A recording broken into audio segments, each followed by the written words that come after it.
If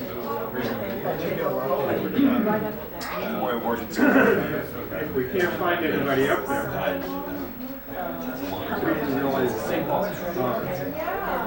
Yeah, it's gonna work. We're gonna try to go up to school and see if we can fix it. But I left my computer at home. So we're gonna try to get everybody here. Yeah. No, that's not. We have to and I was like, when he did. Yeah, I just gained it everything. So if you want to, see if Richard wants to use it. Okay. We'll save our hair. Is this yours? That's me, but I'm all over. I don't want to. You got the 10. Yeah. So if you want steal on take a selfie. My boss. Exactly. You're right. Two thugs. I can't even pronounce the name of the firm anymore, guys. He's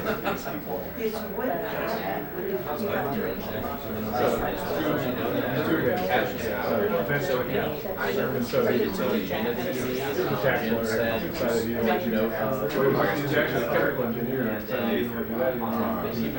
Email me and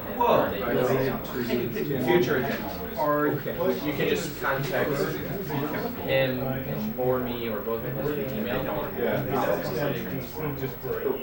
But normally at the end of the meeting we discuss future. He's not here. Yeah, he's not here, so. I don't know. How are you? We're hanging out. Yeah, we're bonding here. Is this good? Are we going to do what? Are we going to do? Well, say, whatever we've done today is because Richard told it. Okay, clear guy in the city.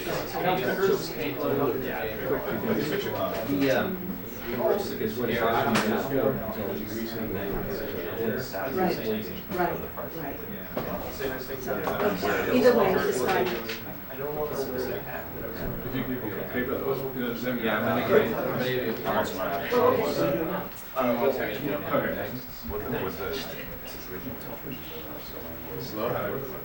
Good, thank you. You can email this out, but yeah. I'm not saying that I should see it. You're doing what's this? I'll look at your card. This is for you. That's great. And then my colleague Thane is right behind you. Hi, how are you? You're new. I am. Oh, you have I have these. Yeah, those are what they're going to talk about. Great. No, I never heard of that before. Oh, that could be. Yeah. We work. And he was fair. Okay. You guys ready? Yeah. You are. Yeah. Very good. You heard the music. Right now. Paul, if we can have it up with that. All right. I'm equal to the we do your. Very good. Good evening. It's my name.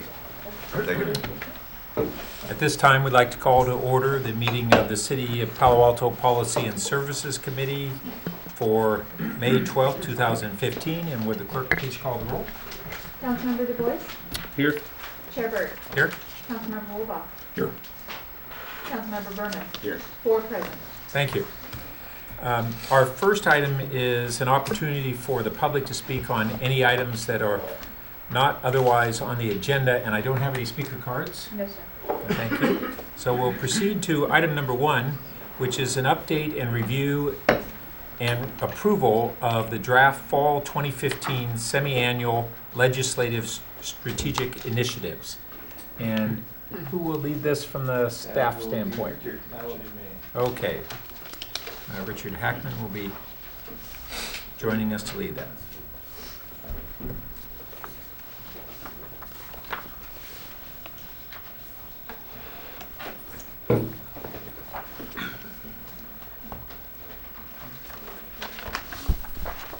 Thank you, Chair Burt and council members.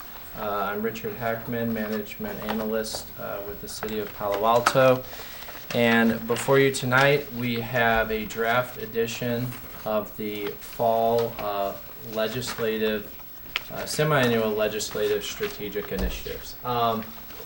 Just to do a quick refresher, since this process is now entering its second year, Council back in February approved the legislative guiding principles document. That document is intended to serve as an ongoing, more static document that generally guides our legislative program. Our legislative program is encompassed by the policy that Council makes with the direction and input of the Policy and Services Committee, and then it is carried out by staff and our state and federal legislative advocates who you will hear from shortly. The concept behind doing the semi-annual legislative strategic initiatives is this. Every spring, we will be looking forward to the fall. So right now we're in May, and that's why we're working on the fall initiatives. Because the hope is that following this committee's review, Council can adopt a final version of the fall 2015 legislative strategic initiatives, which will allow our legislative advocates to then begin working on the conversations they need to have with policymakers ahead of the upcoming legislative year. So we're trying to make that more of a proactive document. So right now, as we move into fall, the thought should be, what do we want legislators to carry for us? How can we be proactive in legislation? And that should be reflected in the document that is recommended tonight. After that, we'll come back around, as you did in February, and approve the spring document. That document is intended to be more reactive and is intended to anticipate what's upcoming in that legislative year based on the information we've received from our legislative advocates, and then we can respond to it. So right now, they're operating under the spring 2015 legislative strategic initiatives, and there's a lot of different things going on which we'll update you about. We'll make recommendations for what we'd like to see happen next year, and that's why they'll start working on it in the fall, because to get things done in a proactive manner, we need a couple months of lead time, and then the cycle will continue. So if that's clear, what I would like to do, with the chair's permission, is first hand it over to our federal legislative advocates, Van Scoyoc Associates, for their update, and then we'll have our state legislative advocate give his update, and after that we can get input from you on what direction you'd like to see this document go. That sounds good.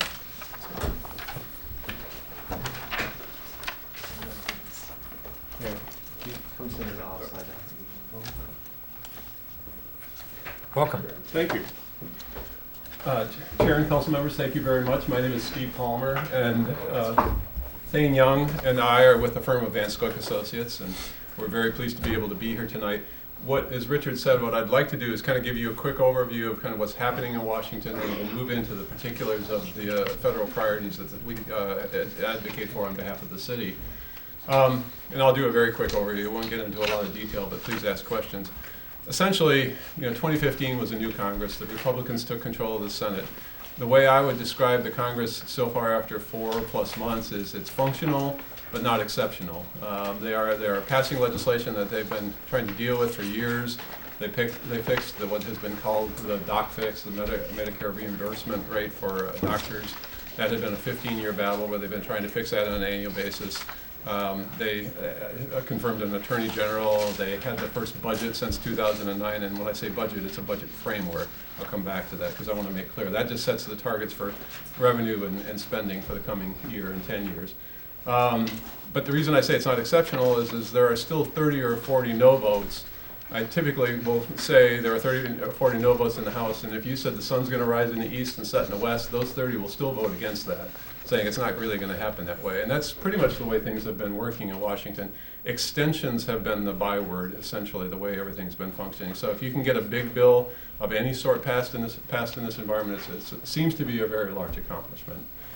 Going back to the budget, the battles this year are going to be over funding levels because we have sequestration returns again this year at the end of the, where there are across the board cuts, and then there are policy riders that are going to be attached to every bill, which means that, now that the Senate is Republican, they'll pass the Congress, but President Obama will likely veto these bills. And these policy riders range from, trying to block the president's rulemaking on EPA rulemaking on carbon emissions to waters of the U.S., to banning flights to Cuba. They're all all over the map because it's the one place where I think many in Congress feel they can actually legislate on policy issues. There's going to be the Congress has taken care of defense spending, so they've added enough money back so they can avoid sequestration there. The fight's going to be now trying to add money back for domestic spending. And that will probably happen this fall, even though they're going to go through this process of trying to approve individual bills or 12 different appropriations bills, not each affect the city. But they're going to move through that process and have to deal with it in the fall when they face another debt limit extension. Before I turn it over to Thane, talking about some of the projects he's been working on, the way we divide things up is, I'll tend to handle a number of the transportation and housing issues, and just on those in particular and some of the other priorities for the city we can answer questions about. The transportation bill has to be extended. The current program ends on May 31st. We've been advocating for increased spending for non-motorized transportation programs. In years past, the pedestrian bridge over the 101 has been a priority. Because the Highway Trust Fund is short on cash, they need to put an infusion of money in. There's a real push by many in the majority in the Republican Party to be able to say, let's cut out all funding for anything other than highway spending. And so we're playing a defensive battle trying to make sure that at least the 3% of all funding now that goes for transportation alternatives is kept in the bill going forward. There's a real desire to knock that out and put that money, as I said, on all of the highway spending. On housing programs, we've been working hard to try to preserve funding for the Community Development Block Grant Program, which is another priority for the city, as well as the Home Partnership Program. Both of those, I'm happy to say, in the House Appropriations Bill that will be in front of the full committee tomorrow, the existing funding levels of $3 billion for the CDBG and $900 million for the Home Partnership Program are preserved into the coming year. Now, this is the House, Republicans, so we feel that's a pretty good start for the appropriations process this year, and we're hopeful that will continue on. But that's those are the two of the priorities that we've been working on. And with that, I'll let Thane talk about some of the other issues. Yeah. Thank you very much for letting us be here this evening. I wanted to talk about one project in particular that we've been working on with the city, and then also talk about two regulatory initiatives that have been important to the city that we've been engaged on. The San Francisco Creek project has finally, over the course of the last 24 months, really seen some progress with the advancement of the feasibility study. After languishing for a number of years, it has now been, with the appropriation that will be provided this year of $331,000, the Corps has deemed it funded to completion for the feasibility study. That's important because I met earlier today with Lynn Matterman at the JPA. We want to actually try and accelerate as much as we can to be able to take advantage of the next Water Resources Development Act, which we anticipate could come up in 2016. You have to have a completed chief's report in order to be authorized in that bill. Those bills come up supposedly every 2 years, but we've been getting them about every 7-year cycles, so we certainly don't want our project to be delayed again because we missed the authorization window. So we're working diligently to try and make as much progress as we can with that, with the project. And Lynn was telling me earlier today that things are looking pretty good, as good things can look with dealing with the Corps of Engineers. But two regulatory initiatives that I wanted to talk about that have been important to the city The city wrote a very strong letter last November, a comment letter to EPA and the Corps of Engineers on some proposed rules defining waters of the U.S. I can get into more detail if you have questions about it, but our concern with that rule is it could significantly increase the regulatory burden, cost, and the exposure to litigation for the city on things like your stormwater discharges. On a larger scale, things like water delivery systems for all of throughout all of California could face some additional regulatory challenges as well. The other initiative is a relatively recent one. Comments were due by May 6th. The city submitted comments on a new executive order and a new floodplain definition that basically empowers each federal agency to determine where a floodplain is rather than relying on the floodplain that FEMA defines. The concern with that is not so much with the flood control project itself, although we did ask that they put a provision in making it clear that existing studies would be grandfathered. They would not have to. Certainly don't want to have to start over again, having to take this new initiative into consideration with that study, since we're so close to the completion on that. But where the real concern comes in is how other federal agencies, any federal approved grant, loan guarantee, permit, license, any federal action in a floodplain could be conditioned or possibly prohibited, and that each agency would be able to determine on its own, using certain methodologies, where the floodplain is. So with the floodplain, what we now understand is the floodplain could be significantly greater and impact some city programs and services. So we're happy to answer any questions. We can talk about any other priorities that we've been working on, and just want to let you ask questions so we can better address those.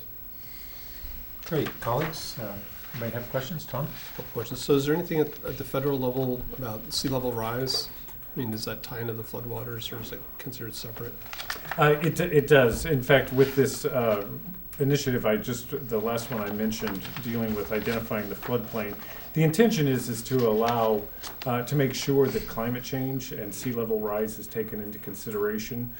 We certainly feel that it has been, using the best available technology with the existing San Francisco Creek study. There is pretty good data available for coastal areas.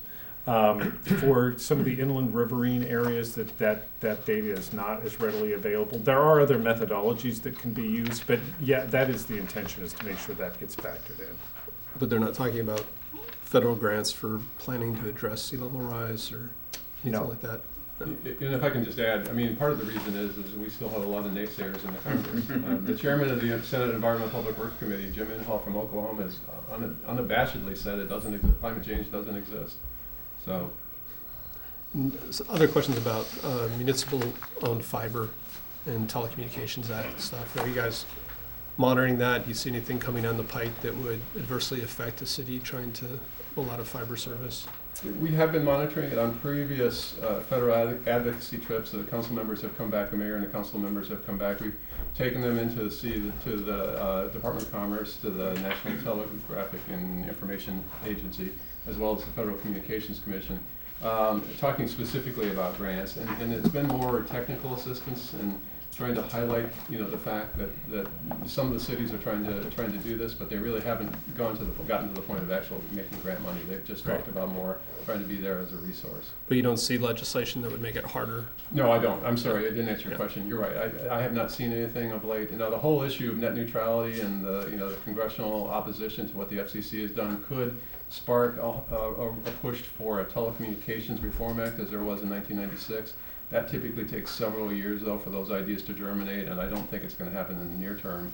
So that would probably be the legislative vehicle where something like that would happen. Okay. And we'll be happy to continue to monitor that and keep you apprised. Thanks. Others? I can wade in on a couple. First, on this issue of the floodplain management executive order, and maybe you spoke with Len Matterman about this question of mine, which is one of the anticipated directions that we have as the flood control district is once we have achieved 100-year protection with sea level rise for properties in those floodplains, we would hope that those property owners would be able to apply for exemption from the federal flood insurance requirements, which my understanding from brief readings is that we now have a more incremental approach to increasing those premiums. But it's back going forward, and I think it's an annual or so determination. So Correct. they're piecemealing it basically, right? Correct. Correct. There were when the National Flood Insurance Program was reauthorized in 2012. There were quite dramatic jumps in the rates. Congress has since repealed some of those, so it's now much more incremental. You are correct about that. But would this change that would allow different agencies to determine floodplains affect the flood insurance issue? The way the executive order is written and there's a new document called the Federal Flood Risk Management Standard. It's not intended to affect it, although it's not real explicit about that. That's one of the things we asked for greater clarification on as they revise the implementing guidelines for the FFRMS, the Federal Flood Risk Management Standard. So it's not their intention to have it affect the National Flood Insurance Program. Okay. And do you see any indication that there may be an unintended consequence?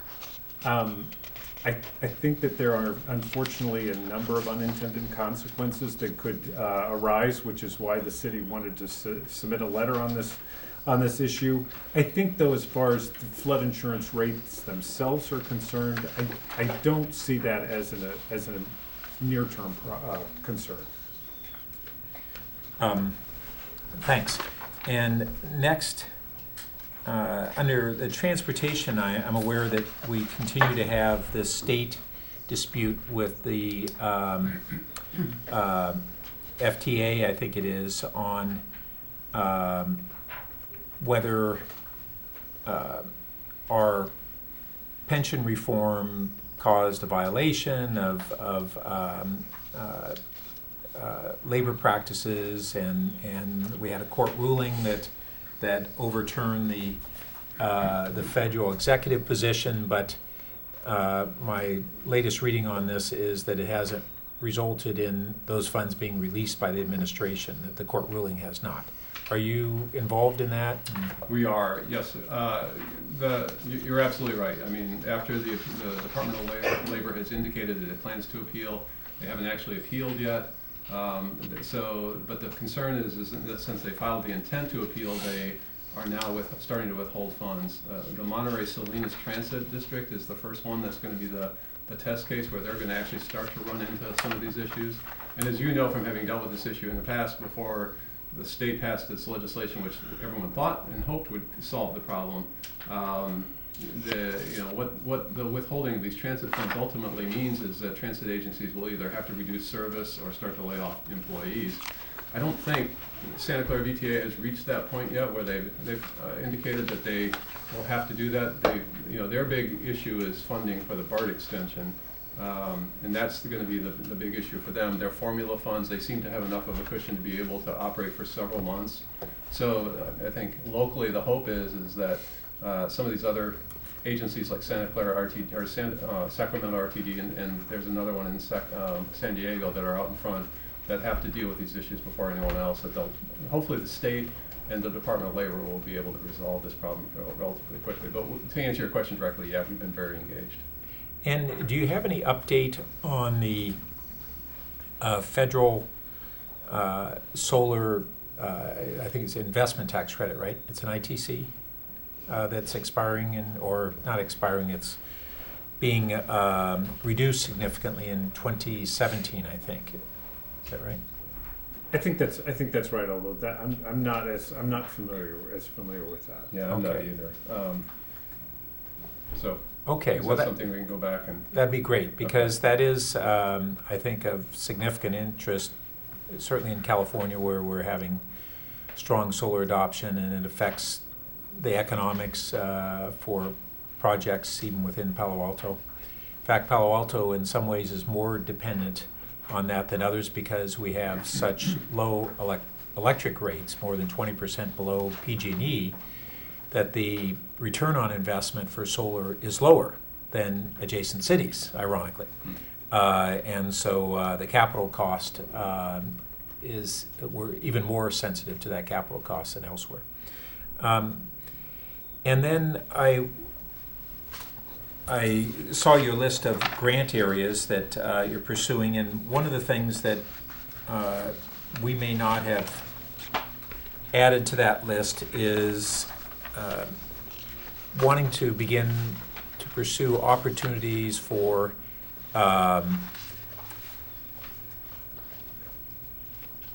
any funding, and I qualify this because I appreciate it may not be likely to be able to be attained, but we're looking more seriously at grade separations for our rail system, and whether it's this year or in the future, we want to make sure that we're really pursuing any opportunities we can for that. And then the final thing was just, I have to say that your comment on Senator Imhoff and climate change, I think is spot on, but I'm even more pessimistic, because I know from reading that he derives his determination of climate change from a biblical interpretation, and we're not likely to be changing that anytime soon. So I think we're stuck with his interpretation as long as he's in that position, barring some other significant climactic event. Yes. If I may, council member, the good news is for all of us who disagree with his opinion is that he's only chairman until the end of next year. Then he's termed out as chairman of that committee, so there'll be another member. Great, thank you. If I may I also sure. respond to a couple other things real Sure. quick. We will get you information on the solar investment tax credit, and that's something unfortunately neither of us are prepared to talk about today. But just one thing to put it in the context of tax reform. Mm-hmm. We all hear about tax reform. It's probably not going to happen this year. It may happen in 2017. But investment tax credits are exactly the kind of thing that would probably be done away with if there is corporate tax reform or personal tax reform, because to get the revenue to be able to lower the overall rates, they have to eliminate a lot of those tax credits. Just so you're aware And of that. I know that there are a number of trade groups and entities and government advocacy groups that are very involved with this. I think that the hope is that it would be a graduated reduction rather than a cliff. And the cost of solar has been going down so much that the need for the full tax credit has really been diminished. And I think a lot of the industry is receptive to something graduated. And it, frankly, if I was arguing this, I'd be arguing that this is a real success story, and we just need to wean the solar industry away, and that we said that this is a great success, that the investments that were made in through tax credits and otherwise have helped drive down the cost of the solar, and that what we need to do is have that more step transition rather than just eliminate I think what happens in 2017 is there's a fragment of it that would remain, but a minority. I have one other quick one. Yeah. So we had a bunch of concerned citizens come to speak to us about the FAA's next-gen system, and cities looking at doing a data analysis on like 10 years of history, because it appears that they're actually concentrating flights over Palo Alto and then turning on their entry pass. So even though we're fairly far from the airport, people have noticed a big change in the noise level. So I didn't know if you guys were aware of that. We are very aware of it. The city manager and the staff, Richard, made sure we were engaged on that quite a while ago, actually. And then when the mayor and the council members came to Washington in March, we actually, Mayor Holman met with the FAA about that. We've probably gotten a report from her on that. Unfortunately, my read of that is that they are they being the FAA is near the end of their process of what they call the optimization flight plan, and it's very difficult to find, anything other than probably a legal challenge that could change the way they're approaching this. I did just see on Thursday of last week, the FAA released a statement, not directly going to affect Palo Alto in the near term, but they're looking at surveying individuals and communities to make sure that they have the right level of noise, threshold of noises, acceptable noise levels at airports. It's 65 decibels right now, and they're trying to determine is that the right amount, and should they try to even lower that even more. Right. So that's a long-term approach for Palo Alto, but A few cities have, like I think Phoenix. Yeah, Phoenix is going through it right now. They're a little bit further behind, but and universally, I'll say, the editorial comment on my part, the FAA has not done a very good job at all of doing outreach, and that's the one thing that we're trying to see if there's some possibility of it, legislatively or guidance through Congress that would give the FAA, direct the FAA to kind of reopen that and talk to people and engage stakeholders a little bit more. And thanks, Tom. That was important to bring up. And it triggers a recollection that I thought that in the mayor's report that she had said the FAA disputed that we actually had these changes in flight patterns resulting in this increase in noise and overflies. And first, is that your recollection as well? And if it is, are we doing anything to go back with the data that we think we have available that could refute their claim? On the first part of your question, I do not recall that being explicitly stated. That I'm not saying the mayor was wrong. My recollection may be wrong. Yeah, and I don't have a recollection of exactly how that was phrased. I do know that in terms of their outreach, they did say they probably did not get into Santa Clara County. They probably stopped at San Mateo County. And that's as far as their outreach or involvement of some of the stakeholders had gotten. In terms of trying to move forward, if there's anything on the data, I believe that the data was sent directly to the FAA. We haven't really been engaged on that as a follow-on, but we're happy to help in any way that we can. Yeah, I'll just to very briefly, so that you may have heard this, but when you look at the data and the flight patterns, what appears to have shifted is that historically it was San Mateo County that was a concentration of the focus, and we now have the greatest concentration of overflights of anywhere, and it is like 3 different flight patterns intersecting above our city. And one of the things I do recall was they were not, and we were talking to the right people, but they were not entirely clear that was traffic into San Francisco or San Jose or any of the other airports, and we didn't get a lot of clear direction about it. I think it might be a combination of Oakland and SFO. Yeah, it could be. So it was the flights, if I recall correctly, are predominantly SFO, but that flight pattern change has also caused the San Jose flights to fly lower over San Jose, and I mean over Palo Alto. So the change was not principally in number of flights from San Jose, but the noise impact was being maybe differentially from San Jose being driven by the flight numbers from from San Francisco. Yeah. So it was very complicated, but we have some very engaged residents who have done great data mining, and then in our hearing that we had on it, one of the local residents who testified is actually a consultant to the FAA, a Stanford avionics professor. So we do have some good citizen resources that are really very much providing the foundation for our understanding of this. And if I could actually ask you, just a quick follow-up. Chair Burt mentioned the question of looking for grants for potentially grade separating individual crossings or the length of the Caltrain track in Palo Alto. This is obviously, as you mentioned, an ongoing discussion we're having in the city. Is that something that we might look at the Department of Transportation's Tiger grants for? You could, certainly. There are criteria, well, for the Tiger Grant Program, as you know, there are many criteria that they're looking at in terms of investment, regional and national significance. Obviously, those kinds of projects are very regionally significant, as well as some other criteria that are imposed in terms of the kinds of grants. There is if I can step away from the Tiger Grant program for a second, I was going to volunteer this, but we moved on, that there is a Federal Highway Administration program that has for grade separations. It's not a lot of money. Nationally, it's like $150 million, I believe, or something like that. And that money is given to the states. It's not done on a grant basis, on a project-by-project basis. So there is federal funding that comes for grade separations, but the Tiger Grant program could be an ideal program for something like this. Okay, and also innovative public transportation workforce development grants. I haven't looked into that a lot. We're exploring and just starting to really get rolling some exploration of doing different things with transportation in Palo Alto. We're setting up we've provided some seed funding for a transportation management agency that brings together local businesses, school districts, Stanford, et cetera.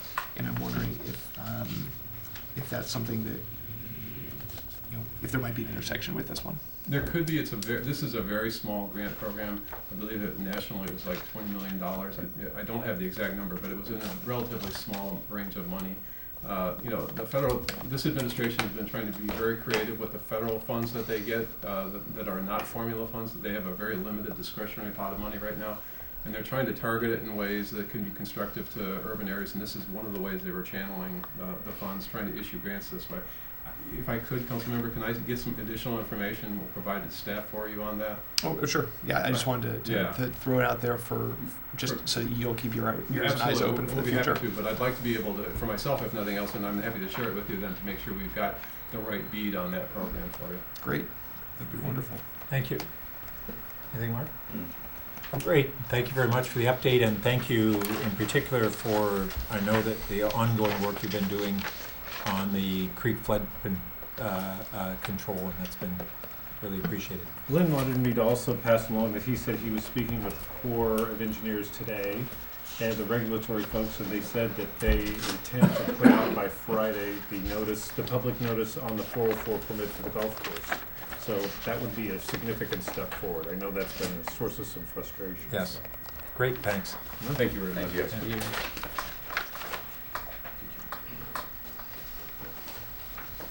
Hi. Hello. Chairperson and members of the committee, my name is Nicolo DeLuca. I'm a senior director at Townsend Public Affairs. We've been doing the state advocacy work for Palo Alto for almost 2 years now.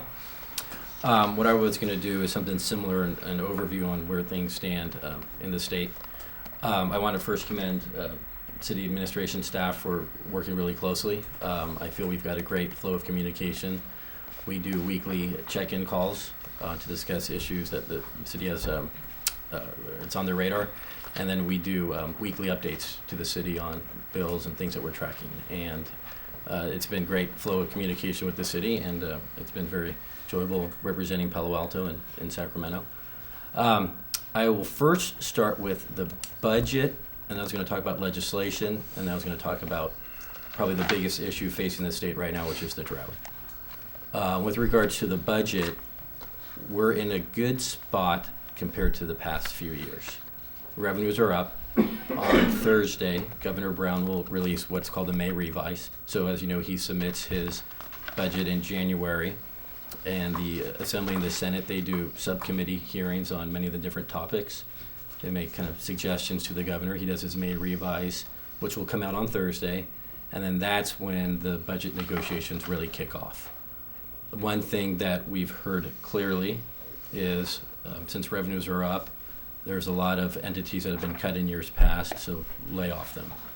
First and foremost, schools, public education, K through 12. They've had a lot of cuts in the past couple of years. The governor's tried to increase their funding.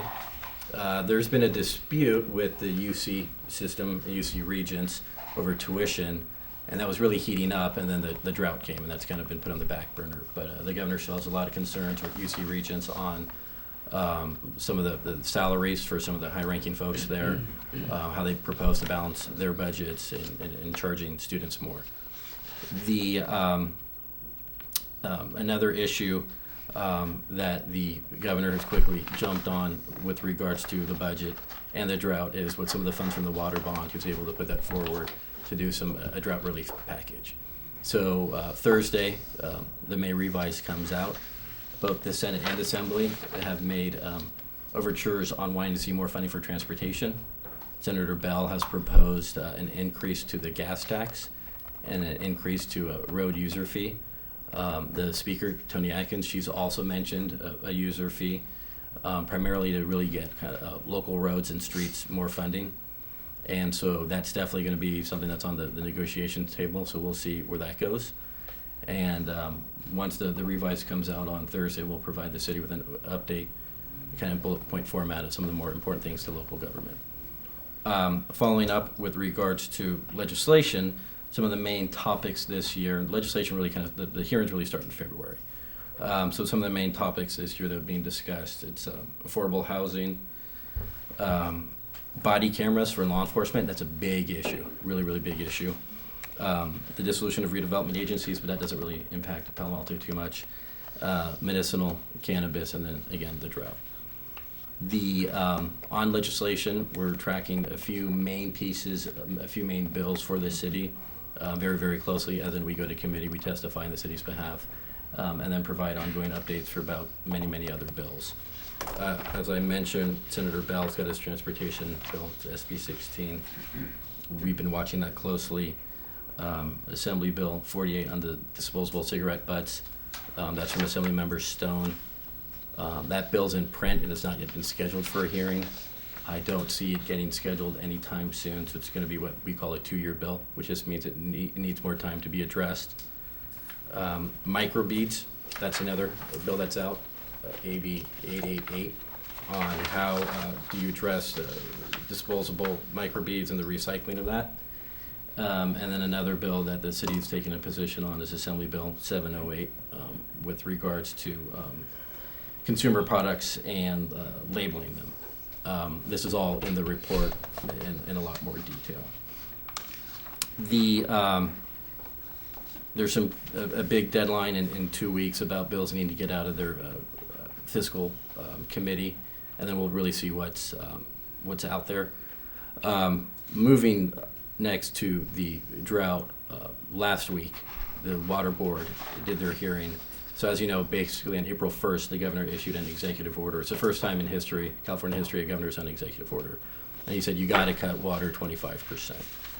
Not that big of an issue for a lot of the cities in the Bay Area due to water service providers and the kind of an overall water recycling that's been done in cities such as Palo Alto. However, a really big issue in the Central Valley, a really big issue for a lot of our ag producers. And so at the hearing last week, the Water Board adopted a resolution saying 25% reduction. There was discussion of fines. There will be $10,000 fines after you receive a cease and desist order and do not acknowledge that. The Water Board chair, she was very, very clear. She said, you know, the press has really gotten a hold of these fines. That's not what we're about. We're in the 4th year of a drought. We really need to focus on conservation, and that's up and down the state. There's many different climates, as you know, in this state, and so the 25% standard is going to be treated a little bit differently to, say, desert communities in Imperial County versus coastal communities. I felt bad for a presenter from the city of Lincoln. She was at the hearing last week. She said, you know, we want to do our part, but we really like watering our lawns 3 times a week. And she politely was dressed down by the board chair saying, you know, there's no, lawns are, it's window dressing. It doesn't do anything for us. And so there's a lot of education that has to go on about you don't need to water your lawn. You can get, make sure you address leaks in your house or low flow shower heads or low flow toilets. And so what we expect to see in the budget is programs for local government where it encourages residents to take out your lawns. There could be a 50% match, what they're calling the turf reduction, to take out your lawn, put in drought-tolerant landscaping. Something that we're looking into is legislation for the PACE program. So you can, you know, put up solar panels on your house through your property tax. What about long-term water efficiency for landscaping? So that's actually something as a firm that we're looking into right now. We've been talking to Natural Resources about the probability of that. So that's where things are. I would say overall, minus the drought, the state is in a lot better place financially. Both parties, obviously the Democrats control both the Senate and the Assembly, but there's a lot more cohesion between both parties, a lot more working together. you'll see for a lot of legislation, it could be a Democratic author, but Republican co-authors, and it's not the venomous feeling of years past, which we appreciate greatly because it makes working a lot more fun in the Capitol and getting things done a lot easier. So with that, I will happily address all of your questions. Colleagues? Mark? So, thank you very much for the report. And just a quick question to Richard, I think. Did we get these via email before? I might have overlooked them in my inbox. You did. Did we? Okay. Next time, is it possible for these to also come with the packet? For sure, Yeah, absolutely. that'd be awesome. Thank you. So, Senator Bell's transportation bill. Yes. Senator Bell's transportation bill was definitely something that I was interested in, and this is helpful in providing some more data there. I mean, it seems like the money is meant, you know, if it's passed, the money's meant to go towards local transportation projects. Is there any, and I know that it looks like the California League of Cities is supporting the bill. They're supporting, yes. You know, is there, I haven't read it and you know, done my own personal analysis, but is there any reason why we should be opposed to it or not? No, but I would strategically, I would wait to weigh in on the bill because we feel it's going to be addressed in the budget. Okay. And so it'd almost be more of addressing a budget proposal. So on behalf of the City of Palo Alto, we support any funding for local streets and roads. Gotcha. The senator, so he's the chair of transportation, and he had this bill and then another bill, SB 9. Okay. SB 9 said take some of the cap and trade funding and earmark 90% of it for major transit projects. Mm-hmm. He's made it clear that for, say, a BART extension or a freeway overpass or, say, Muni getting new rail cars, you got to be smart when it comes to transportation and really fund the big stuff first. Okay. So I think that strategy then with SB 16 was, but we got to keep in mind locals kind of Typical huge maintenance of impact. roads Yeah, as, exactly. you know, as they deteriorate more and more. There Yeah. was, with regards to discussions previously about some of the transit corridor and grade separation. Yep. There is a proposal that Assemblymember Alejo is considering a budget play to have some funding for trade corridor improvement, grade separation. We've heard of it from a couple of people, haven't seen anything in writing, but that's something we'll definitely mark for the city and flag once we actually see something that's cohesive and Great. real. Along those lines, there was, I thought I saw something about a bill to lower, looks like it might be ACA 4, to lower the voter threshold requirements for special taxes by local governments for the purpose of providing funding for transportation projects from 2/3 to 55%, which I wonder if that might be something that, you know, a city like Palo Alto could use if it chose to try to get funding for grade separations. You definitely could. So 2 years ago, when there was like a major Democratic takeover in both houses, one of the first things they wanted to do was lower the voter threshold for. Oh, when they got above, yeah, when they got the supermajorities. Exactly. Yeah. And then Senators Leland Yee, Rod Wright, and Calderon. Had issues. Yeah, and so that got pulled. It makes a lot of sense, and the locals love it. It just sometimes comes down to a party line vote. So you got to have your majorities in both houses. It's like one vote short. Yeah, exactly. Yeah. The governor, it wouldn't go to him because it would go straight to the voters. But the governor said, look, I said no more, I won't increase taxes. And you debate, is this an increase in taxes by decreasing the threshold? I don't know. Yeah. So it would be something that I think it would make sense to support kind of in theory, but I don't see the traction for it this year. Unless something there's happens. supermajorities. Yeah. Got it. Yeah. Thank you.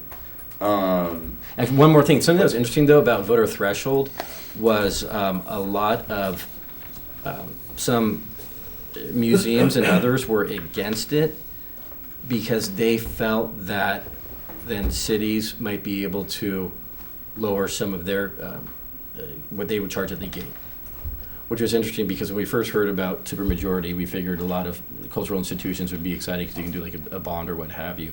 But there's actually a good amount of resistance from organized cultural institutions against that. Why? I'm not sure if I see the connection. I don't totally see it either when it was explained to me. Yeah. Because I thought this would be a no-brainer. Yeah. But my point is more of there's some groups that don't want voter Gotcha. threshold to be relaxed. That's not just your Howard Jarvis taxpayer groups. Gotcha.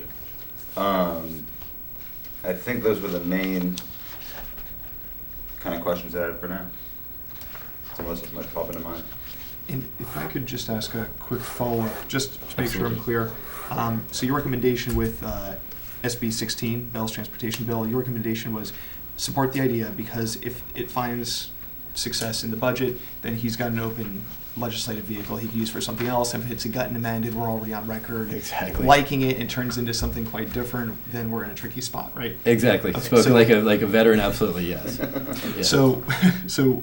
So yes, I definitely like the idea of emphasizing that we're supportive of that concept, that that movement. Can't speak for the whole committee or the whole council, but yeah, we definitely want to be supportive of the concept wherever it comes from. That's just speaking as one member. What we can do is once the governor releases his May revise, see what's there. And then almost do a letter on behalf of the city of Palo Alto. These are the policy topics we strongly encourage get passed in the budget, kind of outline them, streets and roads, et cetera, and then obviously share it with our senator, assembly member, and then leadership in both houses. Right. And we've got a month. Yeah, just to fight it out. Right. Okay, I had a few follow-ups and some other fresh questions. Under the transportation funding bills, I wasn't sure if I followed which bill you were referring to as being under the premise that doing the big stuff first is smart. Senate Bill 9 from Senator Bell. So there is part of the cap and trade funding, I think there's like $200 million a year that was designated for a competitive process, transit intercity rail. So it's for your munis, your Caltrains, et cetera, et cetera.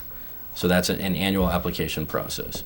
Senator Bell has his bill, which is a tongue twister, saying that a lot, to say, you know what, let's not make it a competitive program, but let's take 90% of that $200 million and just start designating off the top to statewide large projects. Keeping in mind, the basis was these projects are so big, it's going to take forever to piecemeal them to get the funding, so let's give them some of the big funding right now.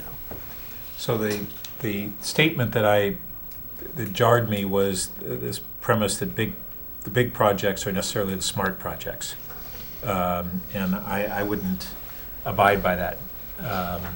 They could be, or they are very often the least smart. So I don't know whether there's any opportunity for us to drive a cost-benefit approach to this decision-making. And trip avoidance or vehicle miles traveled avoidance per dollar invested seems like a better metric than assuming that big projects are smart projects. Certainly. I feel his bill, from speaking to Senate transportation staff, I feel that what he's put out, there's going to be a lot more to it because it's relatively, the bill's only a couple of pages for a very vast policy topic. And I know that a lot of the transit agencies have pushed back saying, we still have needs. A lot of the cities have pushed back saying, we still have needs. And so I feel that if it is to move forward successfully, the percentage drops, but also I think there needs to be more meat on the bones as to, okay, how do you define what's the important project?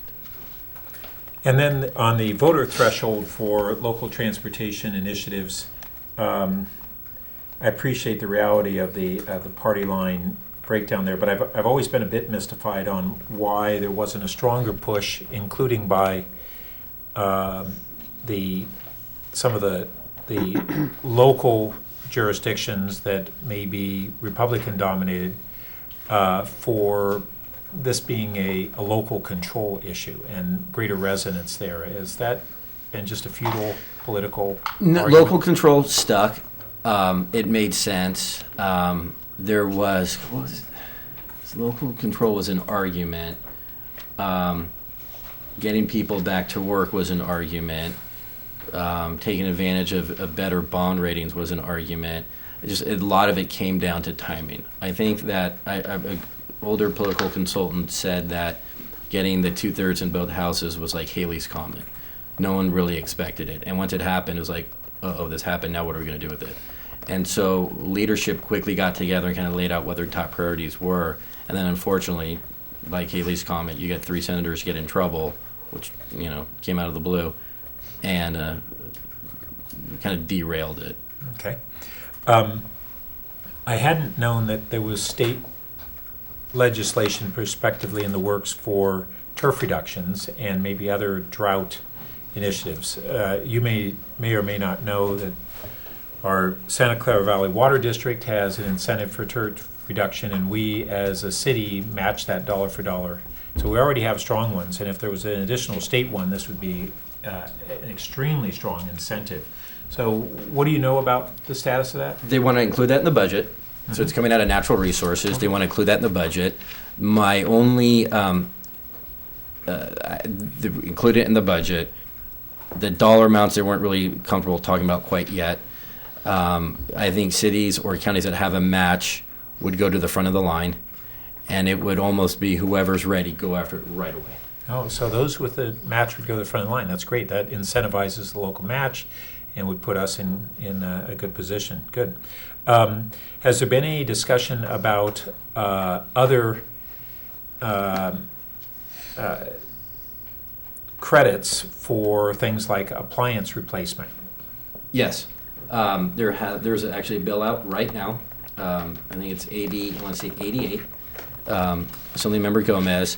It's to waive sales tax to buy appliances that reduce less energy and conserve energy. And what about water? I need to check for water. With regards to the drought, the governor was proposing some loan forgiveness on farm equipment, but let me check it when it gets more specifically on water. Yeah, because we definitely have appliances today that use far less water, and it's not just toilets. Yeah. You know, The Gomez bill was waiving the sales tax on all home appliances. But let me also look into that to see if there's more specifics on Great. it. And we had our county assessor, Larry Stone, approach us with concerns on SB 661, Senator Hill's legislation that would shift the property tax assessment from local or county assessors to the State Board of Equalization on airplanes. And apparently the county assessors are adamantly opposed. Their claim is that it is something being driven by the airline industry and would reduce the assessment rates considerably. The State Board of Equalization has their own letter, advocating for this change. I didn't know if you were. I am not up to speed on that, but I happily will. Okay. We do a lot of work with the BOE. So the concern specifically, we're altering how the tax assessment is? The legislation would move it from being the jurisdiction of county assessors to being the BOE. Okay. And the concerns of the county assessors were that this would reduce the tax revenue. And for Palo Alto, and I don't yet follow the specifics of this, but that it would impact basic aid school districts even more so. Okay. I will definitely look into that and get more. And Richard, is this, I know that we had received a letter from Assessor Stone. Is this something that our staff had looked at? I didn't see anything in the report about this legislation. I don't think that this, at least from a staff perspective, we haven't done anything beyond what has been mentioned already. And do you recall this letter from Assessor Stone? It was, About 3 weeks ago? I don't recall any specifics about it beyond what has been said already. Okay, so is that something that staff can look into in greater I depth? mean, we can, what would, just to be clear, specifically, what would you like us to look into on that? To look at the position that our county assessor has taken on this, and what we can determine about the merits of the legislation, Okay. and whether this is something that we want to support or oppose in the legislation, but it sounds like it potentially could affect us locally. And I know that Assessor Stone had contacted me and was interested in coming this evening, but he's actually speaking on the subject to the Los Altos City Council right now. So he's making the rounds throughout the county. Could I weigh in on that one? Sure. Briefly. Full disclosure, until recently I did work in the office of Senator Hill, and I would recommend that you also reach out to Senator Hill's staff, because I'm sure they'd be very happy to share Senator Hill's perspective on why he's supporting the legislation. I have heard him say that he disagrees with the assessor's assessment of what the impact would be for local governments, and that if it was going to have that impact, he wouldn't support it. But we should definitely have that conversation and hear both sides for SB 661. And one final thing, I don't anticipate that there will be any change in this, but as we were talking about funds for local transportation and other greenhouse gas reduction initiatives, I just need to remind us that high-speed rail, I know the governor basically a year ago pushed the legislature into giving a high proportion of the cap and trade dollars to high-speed rail, despite the lack of objective data showing that that project would compete well for greenhouse gas reductions compared to other transportation measures and other climate change efforts that could have been funded by the cap and trade measure, and frankly were the intention of the cap and trade law. But I don't think you're going to be able to change that with this governor and his influence over the legislature. He's got a lot of influence. Yeah. Great. Any other, Tom? Yep. Oh, sorry. So just one quick follow-up on that. Yeah. Speaking of which, when you were talking about SB 9 earlier and giving the greater clarification, the whole bigger projects are better, I can't help but wonder if that might be intended for high-speed rail? No, that's a great question, because right away that folks thought that it was, the senator made it clear, no, it's not for high-speed rail. Okay. It was more for the San Jose BART extension. Yeah. And then specifically, I'm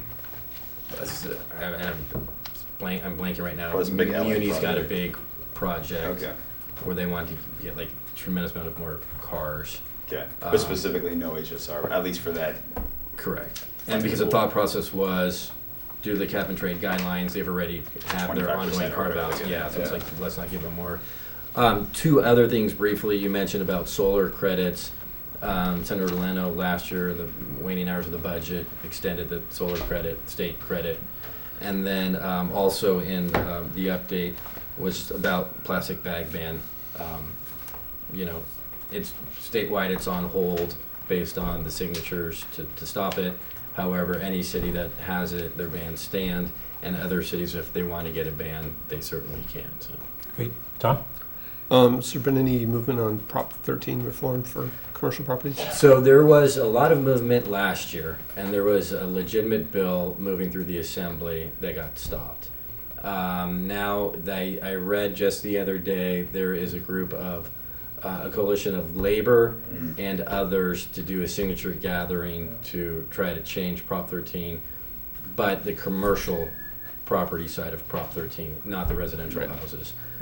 So they would be looking for the 2016 general election, so they've got time to gather their signatures. But from reading of who the labor groups were, it's a legitimate effort. They're funded, it's not just some random folks. Yeah. Okay. What about the ABAG housing formula reforms? Anything happening there? Not that I'm aware of, but I can definitely keep looking into that.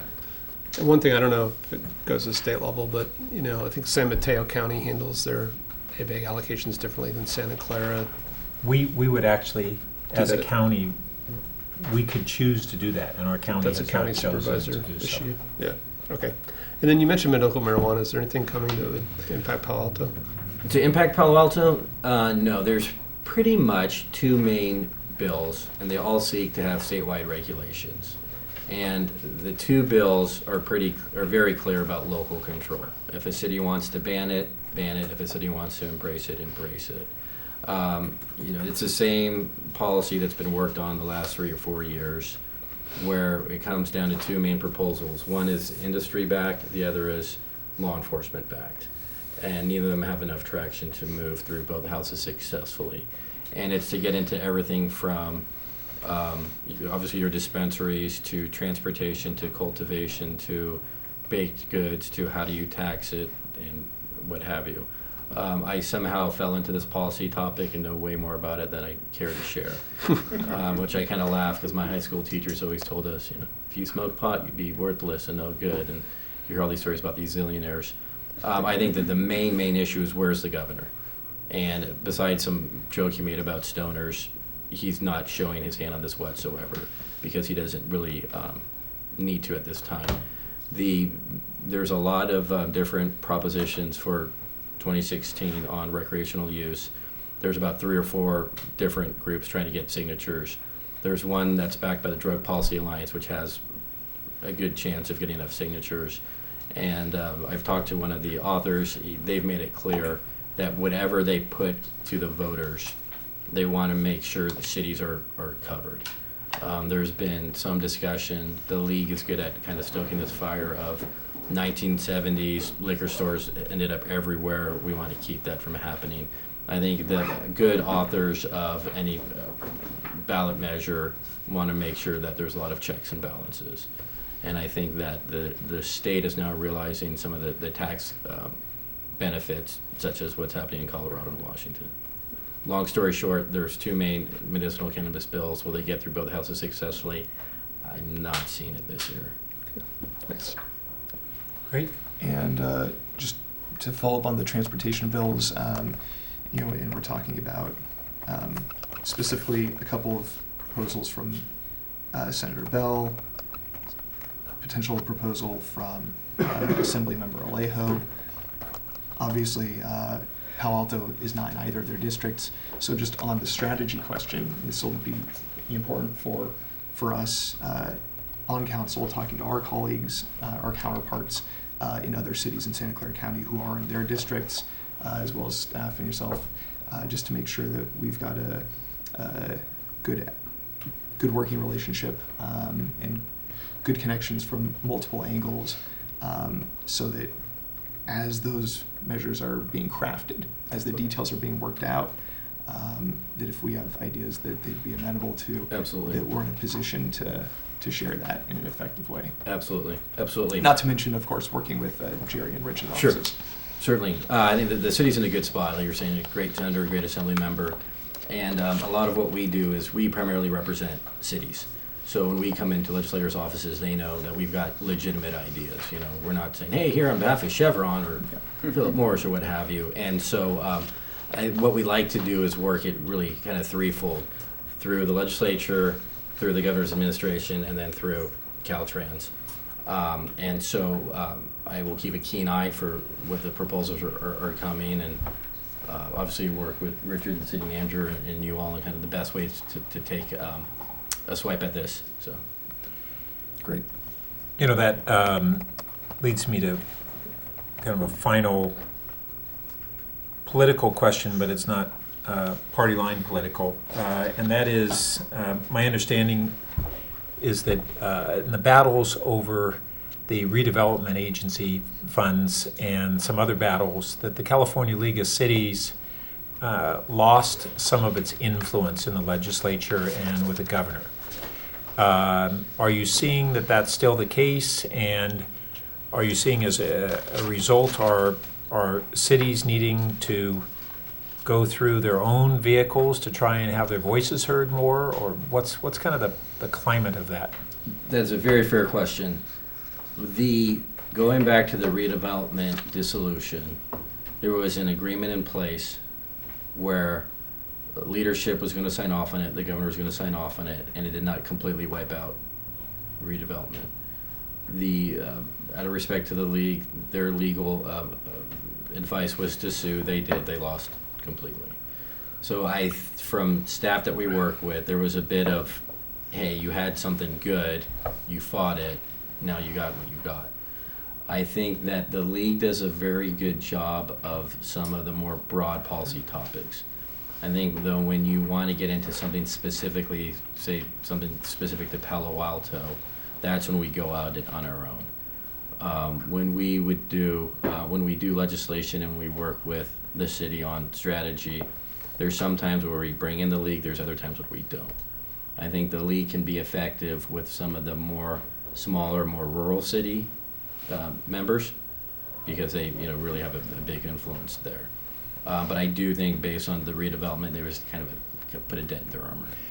We weren't fighting that redevelopment battle, but when I heard that this was kind of the reality of what was going on in the legislature, my thought was, okay, sometimes we have disagreements, and whether the league took a position that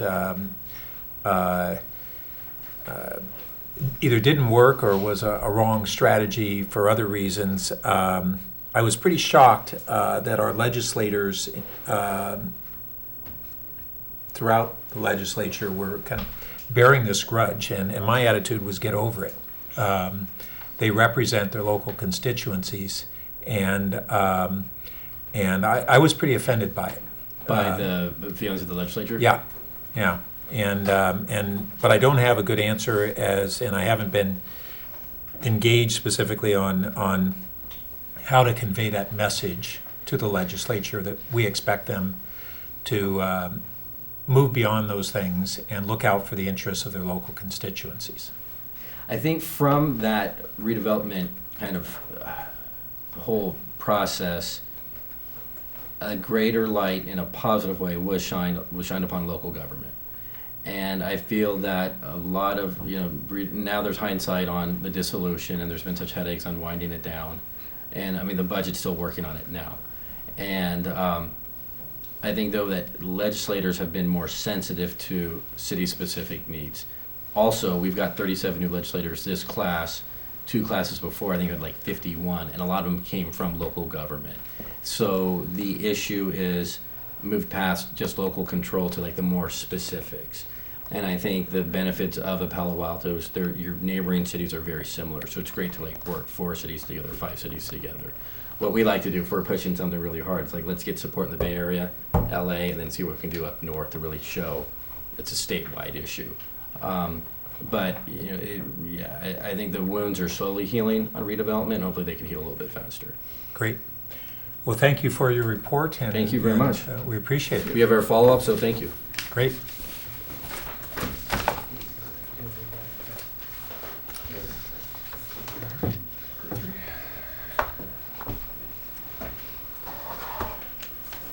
Richard, is there additional staff follow-up to it, or does this end that item?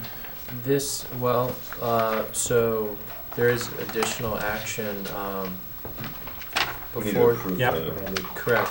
Before you have the draft fall 2015 semi-annual legislative strategic initiatives. To whatever extent you want, I can go into those or not. You can call out any that you like. The document is similar to the spring document. No items were removed, but some were added. And to the extent that you wish, I'm happy to answer any questions you have.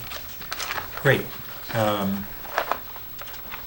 So let's go into whether we have any modifications or not that we'd like to make to this set of initiatives. Go for it. Okay, actually, I had a few questions and possible places for clarification or amendment that I'd like to put out there for discussion with staff and also with colleagues. The first one is just kind of a cleanup thing. So if you look at page 1 of the document or page 5 of the packet, under our top 7 priorities, number 5, we added a second clause to that about it says, and reforms to elements of the state density bonus law, etc. This is this tracks to an item on page 3 of the item, or page 7 of the packet, under housing A. When we added it on page 1, we didn't add it under housing A on page 3. So that's just kind of a Okay. cleanup thing. Thank you. That's great. Secondly, and this might be a larger policy question, but item 6 under our top priorities, and kind of paralleling with item L under environmental, is a question of whether we want to really focus, when we talk about advocating for green technology, green fuel, do we want to articulate that that's specifically non-carbon or carbon-free fuel? So I would suggest that we actually add language to that effect under item 6 under our top priorities, and item L under environmental I would actually not be in favor of, because it's advocating for biodiesel, hydrogen, natural gas, where I think Palo Alto says, this is again a larger policy question, but I think Palo Alto should continue to advocate for non-carbon based fuels. So let's. I have a few more, but I just wanted. Yeah, we can take them one at a time. Or I think the first one that you raised is really a cleanup and consistency. This is a policy discussion. Let's pick that up after we hear from people, and I'll put down some areas that we may actually want to have a little more discussion on. Right, that's probably a bigger discussion than we want to fully get into today. Also, under on page 1 of the document, 3 of the packet, employee relations and risk management, item C. And here's a new item, right? I believe. Yes. I don't know if we want to add some clarifying language here to indicate that this item where it says, oppose legislation or regulations that would increase employer medical costs for workers' compensation. I don't know if we want to articulate that our interest here is as it applies to government or municipal government or to the city, rather than broadly applying and weighing in on. So first, a question is, can you clarify the intent? Yes, I think this is a sort of classic local control issue of the intent here is the city should be able to set what they want their. Yeah, Richard, I think Corey's point is that as worded, this would apply to private sector as well. Right, and so the intent of this is, obviously we're working here for, these are driven, the employee relations and risk management items are driven by our people strategy and operations department. So they're coming through the lens of the city of Palo Alto and our budget and interests, not the city as a whole.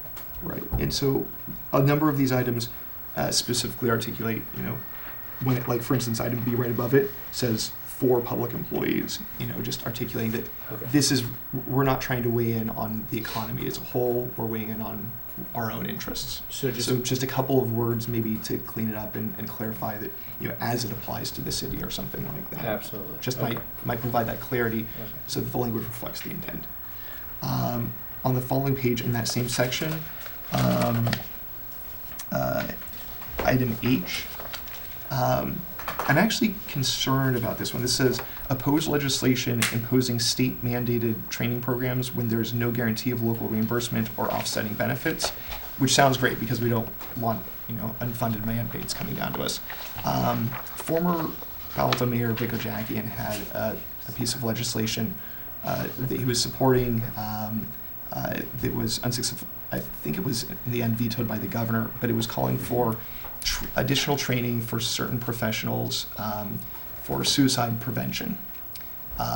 And I'm not sure if it had the guarantee of local reimbursement or offsetting benefits, but I would hate to think that the city of Palo Alto would oppose that kind of legislation if it came back. So I don't know if we want to just be very careful about something like that or dig a little bit more closely into that. But that's my concern about that one. I don't know if any of my colleagues have thoughts on that. Well, can you get an understanding of where, this is a new one, right? Was Correct. There something that kind of what caused its insertion into the?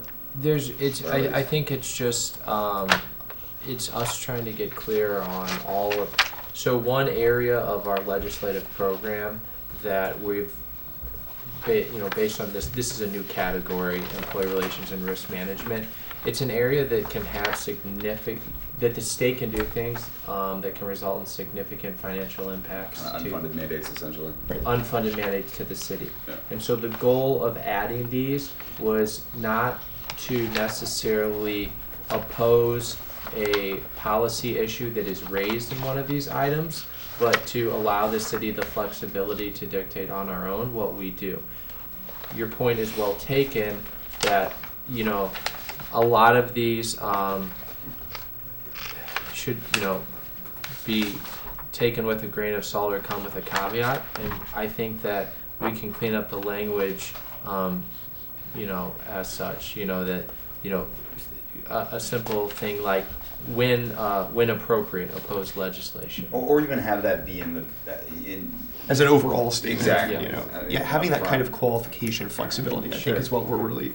Right. I think that addresses the concern. It's always the fine line between we want to be clear. The issue is when we say when appropriate, we've all of a sudden opened the door to. Well, so I might suggest, in this example, that was legislation that we specifically supported. So the appropriateness would lie in unless it was specifically supported by the city. Okay. And the title for that section, you may want to look at something different, because I don't see how H would fit under employee relations or risk management. But I get that there's a grouping that you're trying to get there, but I just maybe struggle to come up with a slightly different title. Yeah, maybe it would go under financial, but I see the. I think it was the training element of it was. Employee issues. Yeah, I think this was really more about possibly police, fire, those sorts of things. Right. And so the last one on my list right now is under transportation. And this is, again, just kind of a question about whether this language articulates city policy and is up to date with city policy. I believe it is. This might, again, be a larger conversation. It says, under Transportation A, oppose the California high-speed rail project, and there's no qualification there, unless it's a blended system or unless it goes around Palo Alto. It's a very blanket statement of opposition under all circumstances. So I just was hoping you could maybe just remind me if that really reflects the status quo of the city's policy. It's an interesting and complicated and good question that you raise. The city of Palo Alto for a number of years had a rail committee. The rail committee had a set of guiding principles. One of their key guiding principles was oppose the California high-speed rail project, and there was a number of reasons for that, one of which was they didn't have a business plan that met the criteria of Prop 13, for example. Prop 1A. Prop 1A. And so in that document, which speaks specifically to rail, this is the overarching statement. Now, as we sit here today, there's a number of different directions we could go. We could obviously choose not to oppose it. We could choose to keep the language as is, or we could somehow either directly or indirectly refer to that other document which puts this statement into context. Well, in a lot of ways it's a moot point, because there is no legislation impacting high-speed rail going forward or not, since we had the governor's cap and trade funding for it. I mean, there's nothing going on in the legislature that I'm aware of. Now, I wouldn't be surprised if some legislator would attempt to renew opposition. I suppose in that case we would have a question whether we would support that legislation, however futile that legislation may be. So, and I did want to clarify, those guiding principles are rail guiding principles, but they were adopted by the full council rather than the committee. Yeah, that is correct. Okay, so I put that in a placeholder for our additional discussion. Sounds fine to me. All right, Thank you. Mark? Couple quick things. So the first is under employee relations and risk management, bullet point A. I didn't totally understand. I think there's some wording issues. And depending on what it's actually trying to say will determine. I think it's missing a word or two after eliminate corruption. Well, there's in order to focus on reasonable claims? So support legislation that would refund. Use the and. Corruption and the associated Yes, there should be and the associated corruption and the associated costs. Okay, and then earlier on in this, reform the state's worker compensation laws in order to focus on reasonable claims, or Yes, in order to focus. Okay, so in order to focus on reasonable claims and eliminate corruption and the associated costs. Gotcha. Perfect. Thank you. Thank you. Mark, as long as you're on that, Yeah. corruption's a pretty harsh term. I would recommend that be a change to abuse. Okay. And I think that's how it's historically been described and what's trying to be addressed here. And then something that we might want to put in the parking lot is we have, under environmental, we have reduced the approval requirement from 2/3 to 55+1 for that item. We don't necessarily have it for other items like we talked about with transportation earlier. I don't know if we want to add that component to the transportation section. Just as supporting that as a general policy. Can I actually piggyback on that? I'm sorry, could you restate that, Mark? Yes. So under the environmental section, environmental H, we say reduce the approval requirement from 2/3 to 50% +1 of voting property owners to pay for improvements necessary for cities to come into compliance with new state and federal storm drain requirements. Do we want to add something like, support reducing the approval requirement from 2/3 to 55% for local transportation projects, or maybe all local funding projects in general to still have for local control. Yeah, because there are also things for local community projects and libraries and schools and that kind of stuff. School bonds actually it's been reduced.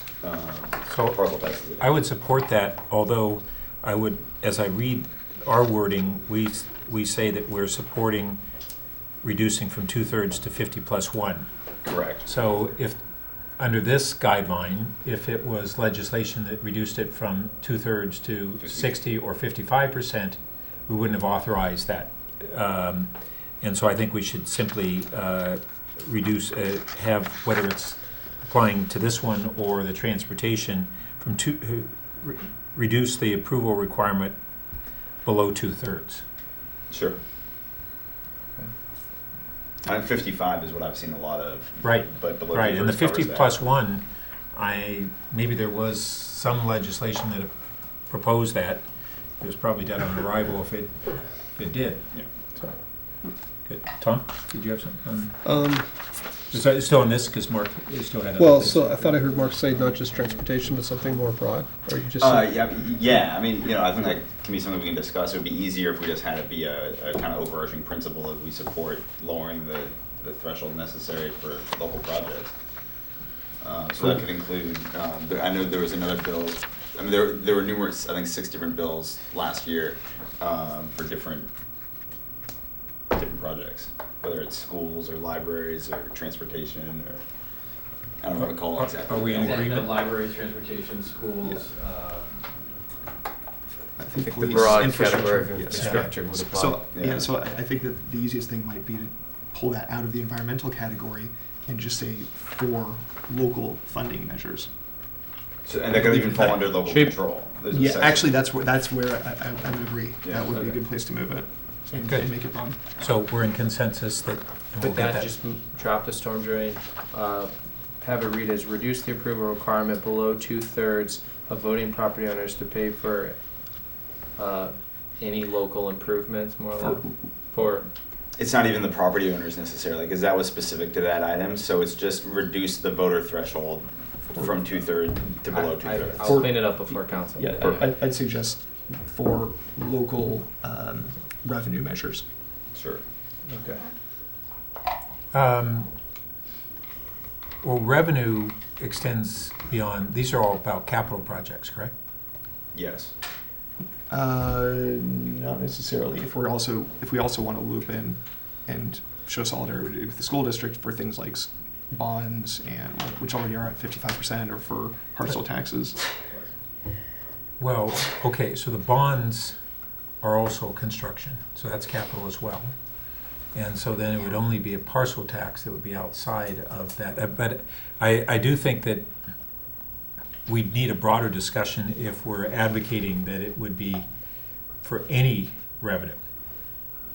Let's just keep it at, I think to keep it for capital projects is That's sufficient. where the overwhelming majority of this legislation and what we've weighted in on, and that's consistent with what has to date been the council direction. Now, we could reconsider it, but I think it is a much broader, more broad. So yeah, I would say let's do what we can tonight, and if it is a broader discussion we need to have, I would recommend that we have that. I do like the idea of having it be broader. If we can't do that much tonight, I understand. So I would say that from a political standpoint, getting there on capital projects is in itself a tough road to hoe. Going beyond that to just other general revenue would be really politically tough. We haven't been able to make much progress on some incremental changes in the legislature on this. So, well, the point is we're trying to say that here's our position as a city, so that provides political cover for people in the legislature. The more local municipalities have expressed a position of support. So we're not pushing the bill here. We're saying here's our position. yes, and I would say that whether I would support that in an ideal world or not, there's a question of whether it undermines our political voice if we reach too far. I mean, that sounds like this is a larger conversation. That's for right. purposes Okay. of So tonight. And that's why I'm not readily willing to go along with it, even if I might support it in an ideal world. Okay, well, let's pick it up at a later time then. Okay. Mark? That's great. Thanks. Tom? Perhaps we should add something under environmental about advocating for higher standards for airplane noise. If you guys would consider Is that anything under state legislative? Well, is this just authority? stateless or is This is this state. legislative? This Yeah. is state. This is state and federal. And federal? Oh, state and federal, I'm sorry. Mhm. Well, I think it's appropriate for us to try to capture what we'd like to have addressed on airplane noise. I'm not sure it's There's some efforts to change the decibel level. yeah, but I think that there may be other efforts that are outside of just decibel level. So I'd support language that would give broader support for addressing local noise impacts from planes. I mean, so I can envision that it might be somewhat include decibel levels, but we might want to be able to support things that are different from that as well. I said advocate for higher standards for airplane noise. That's fairly general, I think. Okay. The other thing we talked about a lot. Higher standards, okay. Yeah. May I? What's that? May I ask a quick question? Would you be willing to have that under transportation instead of environmental, just to make sure it doesn't get lost in the Yeah, mix? sure. It's kind of both, but sure. So the impact for us as a city is environmental. Okay, so I think it belongs under environmental more So than- have it under as an environment. Yeah. Okay. So Can I wondering, ask just a yeah. quick question about that? As far as the process and the workflow for staff and for our lobbyists, and how work gets assigned among various people and coordinated.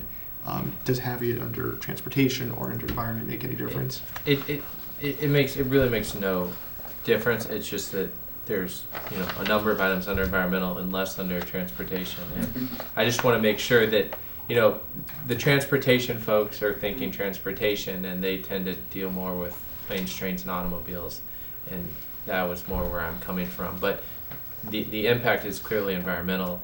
The cause is clearly transportation. So where we put it is semantics. Okay. So we'll make it letter in. That said, I do agree that placing it under environmental would be more direct in terms of the issue we're trying to address, as well as perhaps, if I might suggest, a little broader language rather than the standard itself, to focus on addressing the impacts of aircraft noise. So I think we can craft some language along those lines. Great. So potentially have one for transportation if you want to bulk it up. There we go. We There you go. we all I've been talked waiting for it. yeah. Well, we all talked about grade separations. I just wonder if we need to call anything out about, looking at the Caltrain corridor and kind of the intersection with roads. A bullet point possibly along the lines of, advocate for grade separation funding. Mm-hmm. Yeah. Pursue and advocate for grade separation funding. Yeah, Sounds good. kind of maybe a regional approach to grade separation. So I'm trying to make sure that when we vote on this, that, Richard, are you capturing these changes enough that we can recite them for the record? I think I can run through and you can tell me what I missed. Great, thank you. That was it. I think I would support, I guess we're going to come back to it, but the non-carbon based vehicles. Okay, well, let's, we're going to loop real quickly, and okay, so let's go back to that one, which is There's really two that's parts there. environmental, letter L. Yeah, well, it's under top 7 priorities 6 and environment L, Yeah, both. it's And the so they're same. kind of separate, but it's the same theme. Yes.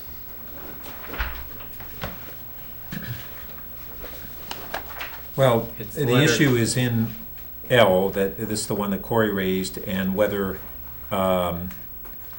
alternative fuels, which we historically have viewed fuels such as biodiesel and compressed natural gas as progressive alternative fuels. As we're making progress to cleaner yet alternative fuels, the question is whether those are still areas that we would want to support. And it's interesting that within this L, the language almost looks like it's a holdover from last decade, because there's nothing about EVs. Yeah, Exactly. Well, just to clarify, number 6, which you have mentioned, is letter A under environmental. Oh, thank you for pointing that out. So Great. L is an add-on. Right. And if we so one's a very broad statement, one's a more focused statement. They obviously L is repetitive of A, but A is not necessarily repetitive of L. We could consider just dropping it and adding language to A. So where did all the add-ons come from? The add-ons came on is from a variety of comments received from council at the last meeting, conversations with staff members, conversations with our legislative advocates, our sense of what legislation might be proposed in the future. So a number of different factors. Well, I would just make a distinction that A is appears to be talking about energy generation, and L is about energy use. Specifically to vehicles. Right. So, I would suggest both of those. I would suggest adding carbon-free to the alternative energy in A, and I would advocate for dropping L. Or rather, not adding it, because we're talking about which ones we want to add here. So I think my support would be to emphasize our preference for carbon-free, but we have, for instance, I'll give you the example of compressed natural gas. At present, we have a compressed natural gas facility here in Palo Alto. We have an opportunity that I haven't seen any progress on to even purchase renewable compressed natural gas, and that fleet vehicles are far lower cost to be able to transition from conventional gasoline powered to compressed natural gas. It's economically attractive to do so, especially if you have an existing CNG facility like we do.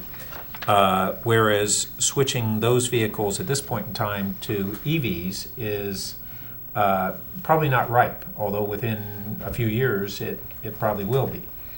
So I don't know whether we would yet be ready to abandon support for cleaner vehicles, and I see Phil Boble may be sitting down to give us some insight on this.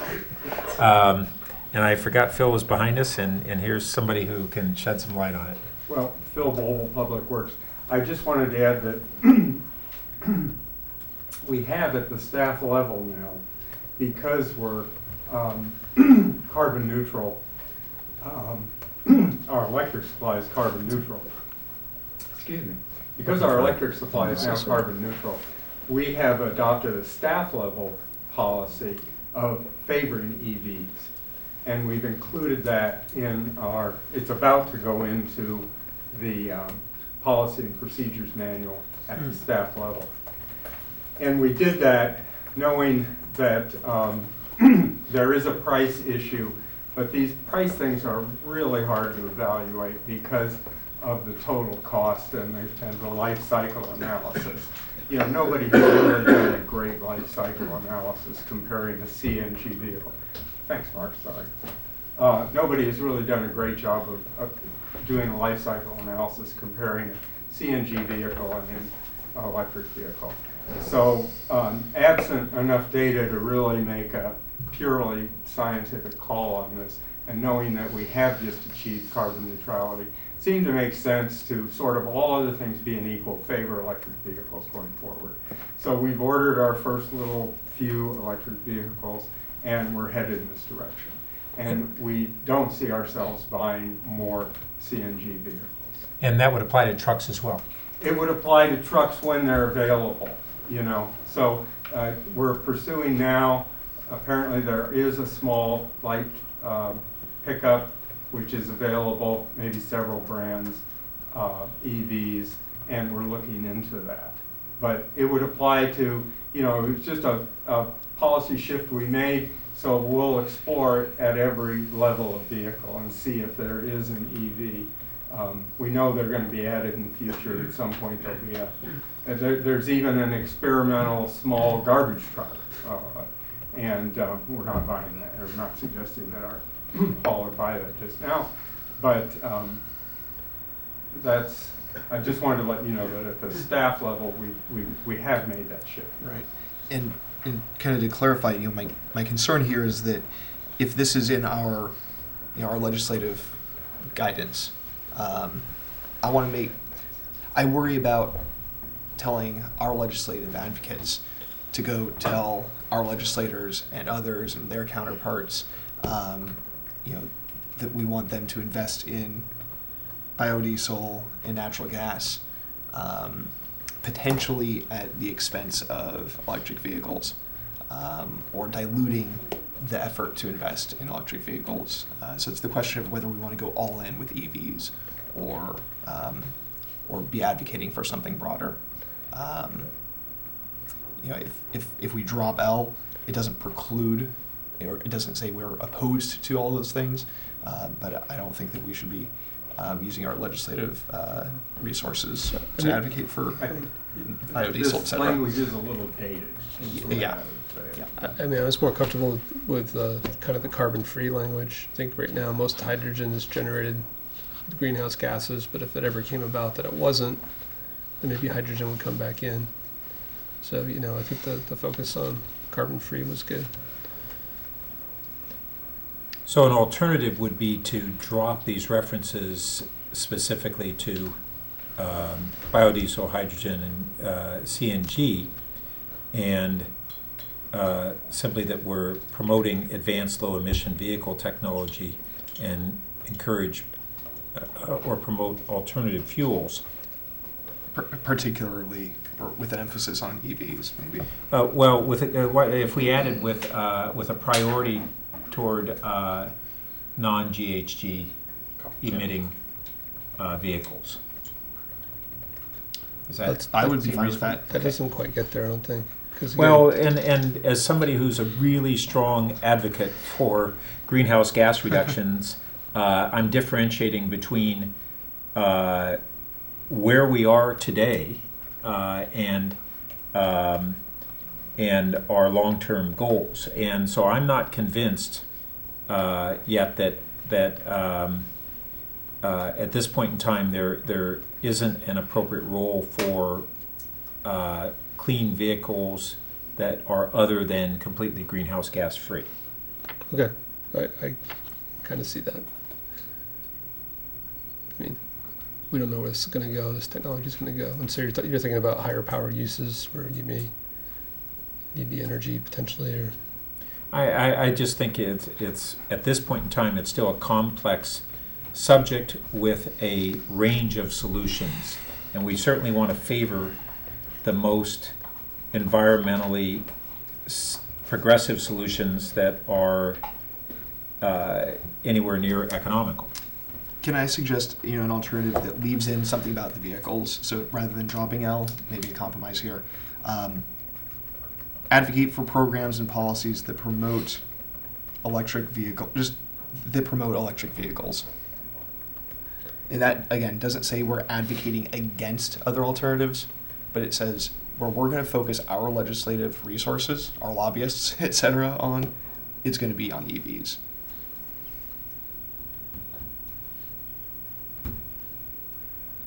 Colleagues? I'm deferring to those who, I don't feel really all that strongly one way or the other. I think my preference would be an L that would be deleting the such as and adding with a priority toward non-greenhouse gas emitting vehicles. Would that include ones that operate on natural gas because they don't emit? No, they emit. They do. They do. Yeah.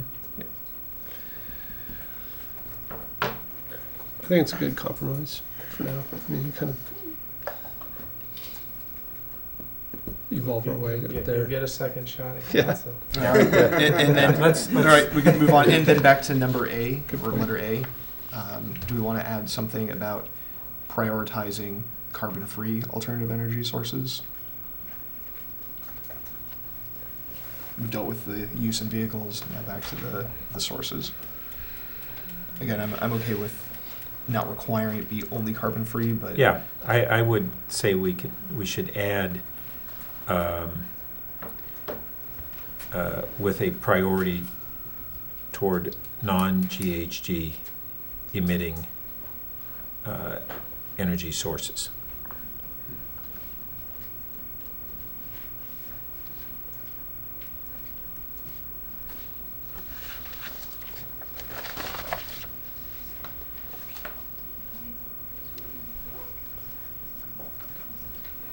Okay, let's see. I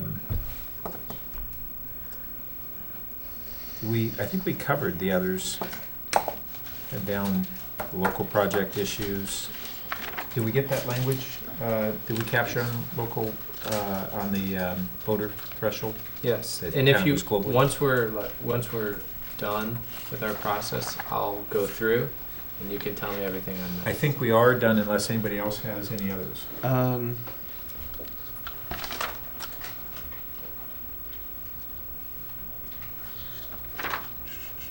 Did we want to have any more maybe not tonight, but did we, just couldn't remember, I'm sorry. Did we want to talk any more about high-speed rail and adding some kind of qualification or as staff suggested, referencing the larger document to put our opposition to high-speed rail in the context of the extensive work the city's done on that issue. Just to contextualize it. Well, I suppose we could say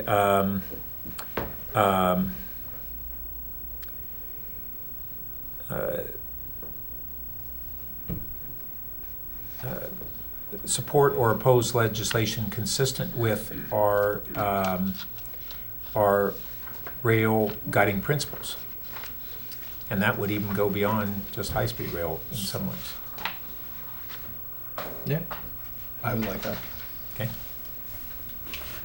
So just drop, so for A, just support. Support or oppose legislation based upon its consistency with our rail guiding principles. This city's rail guiding principles. Okay. Great. Good idea. All right, you want to try to... All right, let's see what we got. Okay. So going back to page 1, I believe packet page 3, am I correct? Okay. 5. So, packet page 5? Yeah. Okay, so we have for its number under the top 7, number 6, and this is the same as environmental, letter A. Advocate for environmental initiatives that promote the use of alternative energy sources with a priority towards a priority on non-greenhouse gas emitting energy sources. Is that correct? Sounds Okay. good. Then going down to employee relations and risk management, clarify the title so that it reflects that this is for public employees. Well, both that it's public employees and it's not limited to employee relations. I mean, we have the example of H that isn't exactly an employee relation. So you'll just clarify the title to capture the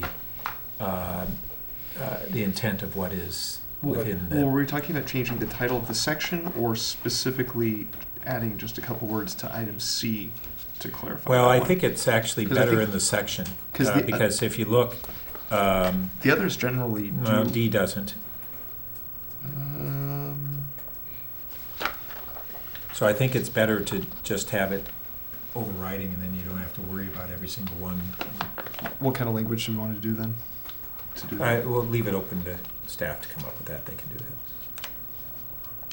This is coming back to full council, so if it's... If you feel Same like it's thing on not E. properly I mean, there addressed. are apparently a number of these that are, the implication is that it's referring to municipal employees, but it's not stated. Okay.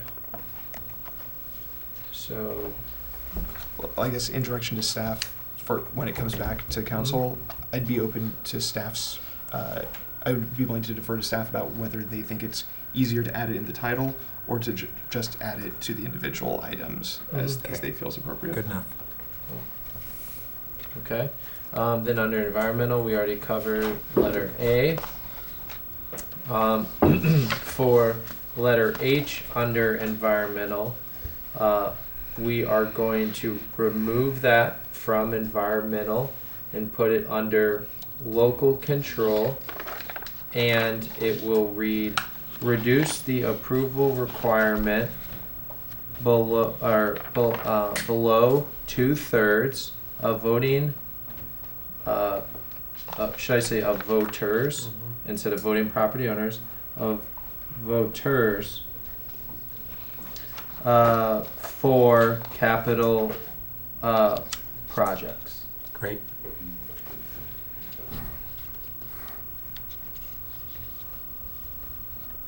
Okay, and then moving on down to letter L. Advocate for programs and policies that promote advanced low-emission vehicle technology and encourage or promote alternative fuels, dropping such as biodiesel, hydrogen, and compressed natural gas, and adding with a priority on non-GHG vehicles. Great. Okay? Then, at the recommendation of Councilmember, of a council member, we have added in letter M, reduction of airplane noise and the impact of it. So promote the reduction of airplane noise and its impacts. Yes. Okay. And you'll have to re-letter everything since you removed H, as you know. Correct. Yeah. Yes. So then moving on to housing, letter A, I have made the edit to reflect what was under the top 7. 5.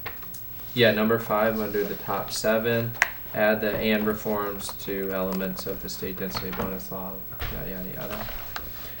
Under transportation, for letter A, we have removed the language oppose the California high-speed rail project and replaced it with support or oppose legislation consistent with our city's rail guiding principles.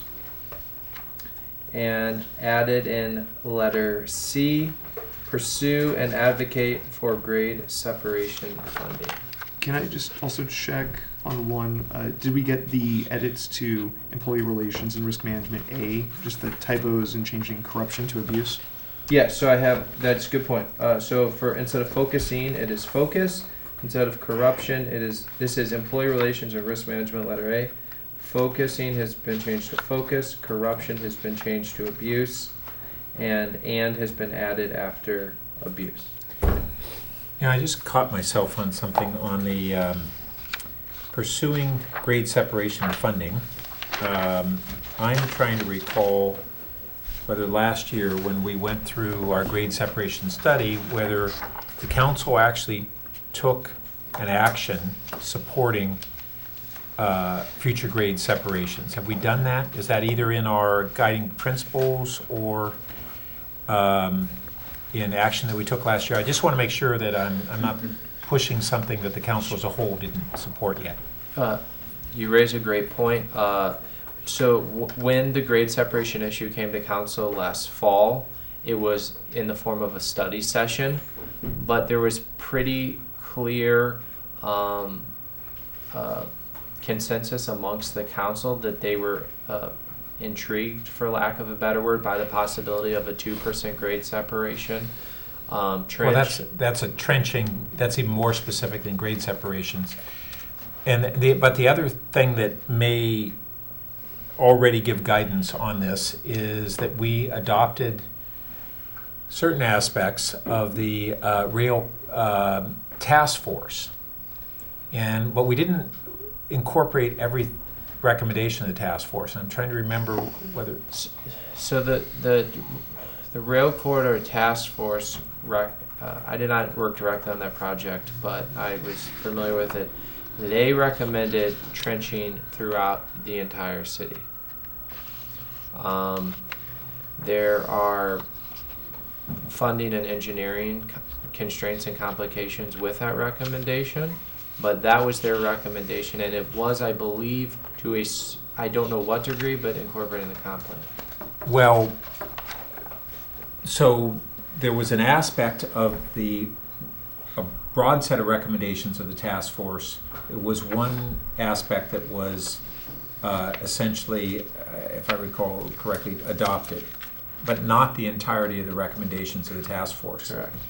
So I guess when on this transportation C, as much as I would support pursuing those funds, I don't want us to take an action as a committee that is a policy direction that hasn't yet been endorsed by the full council. Can I ask a procedural question? Yeah. The changes we're proposing tonight, will these come to full council? Yes, very important. None of this is city policy until it goes before full council. So all this will be coming back before council. But everything else that we have been discussing, my understanding is it is consistent with other policy direction that we have had. Are there things that we haven't yet? There, And that's a good question. No, So no, nothing has arisen tonight that is outside of policy discussions that we've generally had. The only one that stands out a little bit would be possibly the one of reducing the approval requirement to all capital projects. That's, a pretty significant change. We've discussed it for specifically infrastructure projects, but So then, what I think would be most appropriate is if we are basically, some of these changes go beyond clear prior policy direction of the council. We think they're aligned in values, but I don't think it's appropriate for us as a committee to go beyond that unless we call them out and make clear to the council that those are actions that they're actually taking. So they have that opportunity to elect to not, I don't want to backdoor them on policy changes So as a committee. I hate to suggest it, but perhaps even if we have a unanimous vote, perhaps we should recommend that this not go on consent and that these items be highlighted. I hate to make that recommendation. I think normally it doesn't go on consent, but I could be wrong. we had received so one request that staff had received following this process last time we went through it for the spring legislative strategic initiatives was that our lobbyists come back and present to the full council. So I was never under the impression that this would be going on consent based on its just pure nature. We can just highlight those two items then. Well, I would say that we would request staff to not only highlight those two items, but to call out any others that we may have taken action on that do not represent clear policy guidance from the council, prior policy guidance from the council.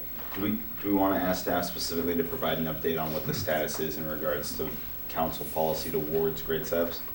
Or, Well, I think this general statement will give them that guidance, but not limited to that. Yeah. I mean, we've kind of framed the issue. We want to make sure that we're not creating policy tonight, that we're trying to reflect existing council intent. And to the extent that we might be in an ambiguous area, we want to give the full council the opportunity to make a deliberate action. Okay. So moved. Second. Okay. So that motion is incorporating the list of changes that Richard just stated, along with a direction to identify any areas of ambiguity. That's right. Any new policy items and any major policy changes. Great. Any other discussion? All in favor? Aye. That passes unanimously, but directed to go to an action item. Yeah. And our legislative advocates will be back for that, so the full council will get. Perfect. Great, thank you. Thanks, Thank you to Lauren. everybody.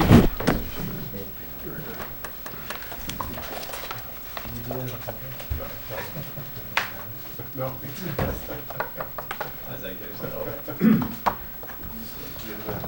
Okay.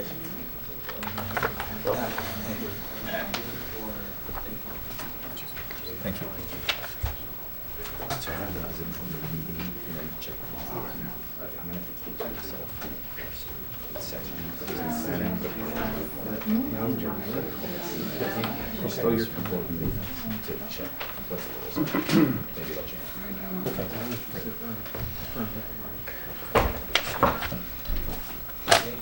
You saved my life, Mark.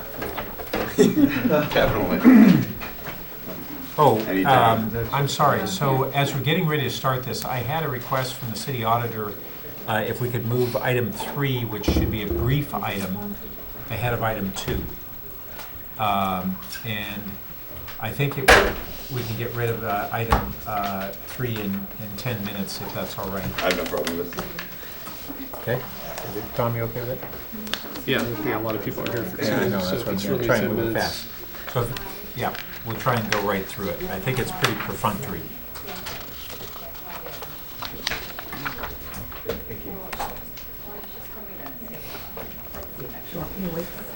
Let's give it just a minute.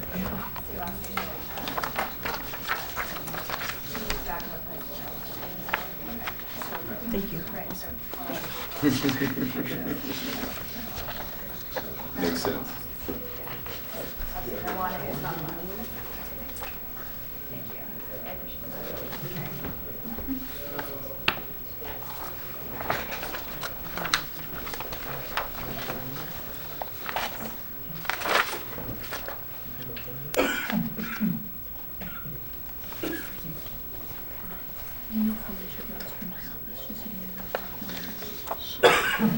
She's going to support on the legal issues of burying possibility. I'm going to be done now. Okay, thanks. All right, let's go ahead and get started on it then. Good evening, Mr. Chair and members of the committee. Harriet Richardson, City Auditor, and I'm here tonight to present our fiscal year 2016 audit work plan. So our audit work plan considers several risks that we identify before we put topics on here. We really want to make sure that we're focusing on Not going out from discrepancy. Sorry. ways to improve the city's how the city manages finances, operations, regulatory risks if it's in compliance, health and safety, and information and security. We also consider other factors such as relevance, whether best practices can be used, return on investment, meaningful improvements in how the city can do its business, the potential for actionable recommendations, and whether the audit scope is narrow enough that it can be completed in a timely manner. Our audit plan also considers risks related to major functions in the utilities department that were identified in a 2011 risk assessment conducted by a consultant. So we have some routine non-audit work that we do that we'll continue to do. That includes the annual performance report, National Citizen Survey, the Citizen-Centric Report, as well as ongoing monitoring recovery of misallocated sales tax, administering the fraud, waste, and abuse hotline, monitoring and reviewing the status of audit recommendations, preparing our quarterly reports. As part of our responsibility to administer the contract with the city's external audit firm, we will be issuing a new RFP this year and awarding a new contract as the current contract will be expiring. We'll continue to conduct performance management training as part of our effort to continue improving and streamlining the annual performance report. And we will also conduct some internal control training in an effort to increase awareness of management's responsibilities regarding internal controls. So our audit plan includes broad topic scopes. We refine these as we conduct the audit. We start our audit with a broad scope, and then we do a project-based risk assessment and refine our audit objectives to get us more focused.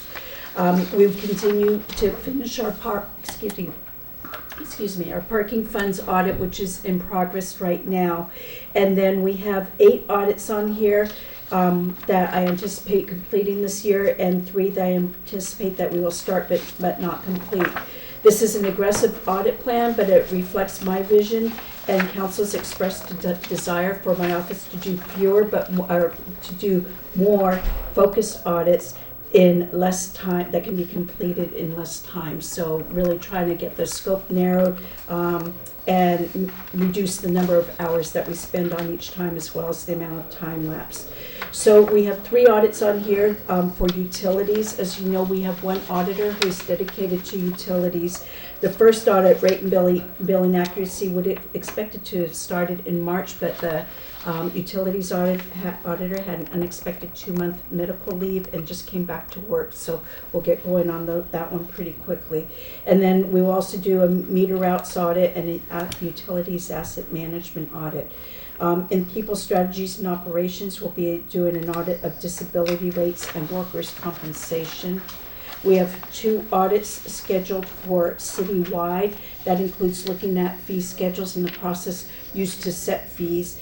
And then also to develop some analytics for continuous monitoring, which would allow us to do things on a routine basis, such as making sure we're not making duplicate payments or things like that.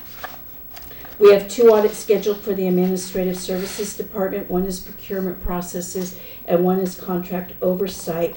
On the contract oversight audit, that is one that we expect to do more on a citywide. It will look at, it's really focused on processes and administrative services, but we'll look at contracts on a citywide basis. We have 2 audits planned for planning and community environment. One of them will evaluate the expected public benefits for projects were achieved. And then the other is looking at the process for calculating, assessing, and collecting impact fees, and that audit will also cover development services. We also have 6 projects on the horizon. These are audits that would be substituted for others if for some reason we can't do one, or if some reason someone asks us to rearrange and push some things in a different order, we look at those. Those are payroll processes, whether the city uses purchasing practice to maximize environmental sustainability. We'd be looking at application controls for critical city applications, how the city allocates charges to departments, and then looking at utility staffing, and then data reliability. The data reliability one would be one that would feed into how city departments collect the data that they use, that they report in the annual performance report, so we can ensure that the data represents what we think it does, and that it's collected in a consistent and reliable manner. So those are the audits that I have planned for this next year, and I'm open to questions on any of these. Great. Colleagues, any questions? I have 2. Tom? Okay. So looking at the list for 2016, most of these make a lot of sense to me. I guess the one that seems to jump out at me is the disability rates on workers' comp. Why is that a priority? Why is that on the list? That is one that has been on the list for 2 years. It was on the list prior to me coming here. I have talked to the director, Kathy Shen, the director of people strategies and operations, and she is interested in us doing that.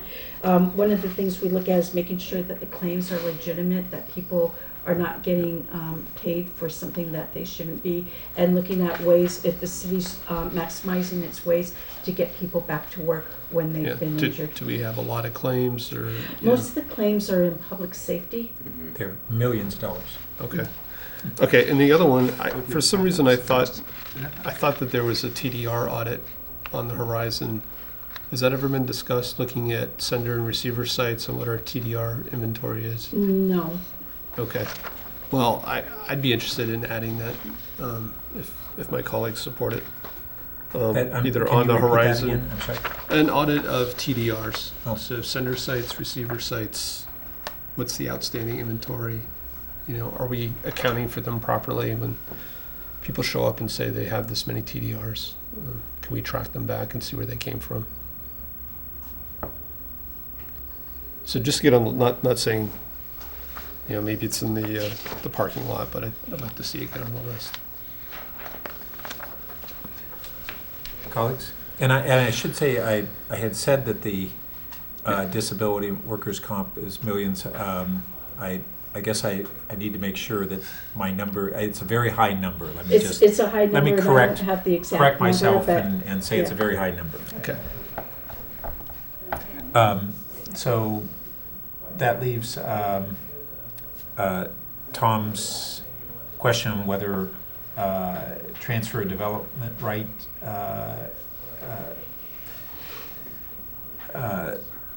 transfers should be subject of a future audit. I guess the question I'd have is how long, which it might be impossible for you to answer, but how many hours you know, would something like that take? And yeah, I guess I'm just suggesting we look at it and it would be on the future work list. Looks like even 2017 at this point. so something for them to analyze the Yeah. possibility of kind of. I guess my question is just, I'm not necessarily opposed to it. I'm just wondering if I want to make sure that we assign that task to the right department to perform. And I'm Yeah, not sure so- if others have. So thoughts on that. is your question whether that is something that would be more appropriate to be performed by the planning department or by the auditor's office? Is that your Or question? some third. I don't think there is a Yeah, third. I think you're probably right. Yeah. It seems like an auditable topic. Okay. So, and what I'm trying to do is scope most of them in the 600 to 800 hour range, so that we're not going into the 1,500 hour range like the audits typically have been doing. Is it, so then I guess, you know, the question is, again, I'm not opposed to it, I just don't know. I mean, is there a real concern that there's a, you know, that there's gaming of the system, or I mean, how big of a problem is this? I don't know. I don't know. I guess That's that's why I'm suggesting we put it on the work list. It just seems like it's not tracked very precisely, and it feels like something could be auditable. Well, I mean, kind of everything's auditable. That doesn't mean it's a high value to it. But I think we have seen some recent examples where we've had that concern raised. So I guess the question would be, do we have enough information to put that request in, or would we, do we have some means to get additional information? I think I'm asking Harriet to evaluate the scope. And we can do that and then say, we're not finding, usually during the first month of starting an audit, we can tell if we have So something. scope is different. I'm saying scope out the work and Right. Yeah. But that's Right. different from whether there is a need for it. I mean, the other thing I'd say is we are seeing pretty high rates, so I mean the value of these things is there. So I think there's potential for abuse. So what I'm asking is there a way for us to have any additional input on establishing the need, separate from how big of a project it would be to do it? I can look at that and then get back to you. Right, and I'm not opposed to it. I just think that that's Fair proper question. procedure. Yeah, I mean, you know, a threshold question would be, I mean, how many are outstanding? I don't know if we know. Yeah. Well, but our planning and urban environment staff should have some parameters on that readily available. Yeah.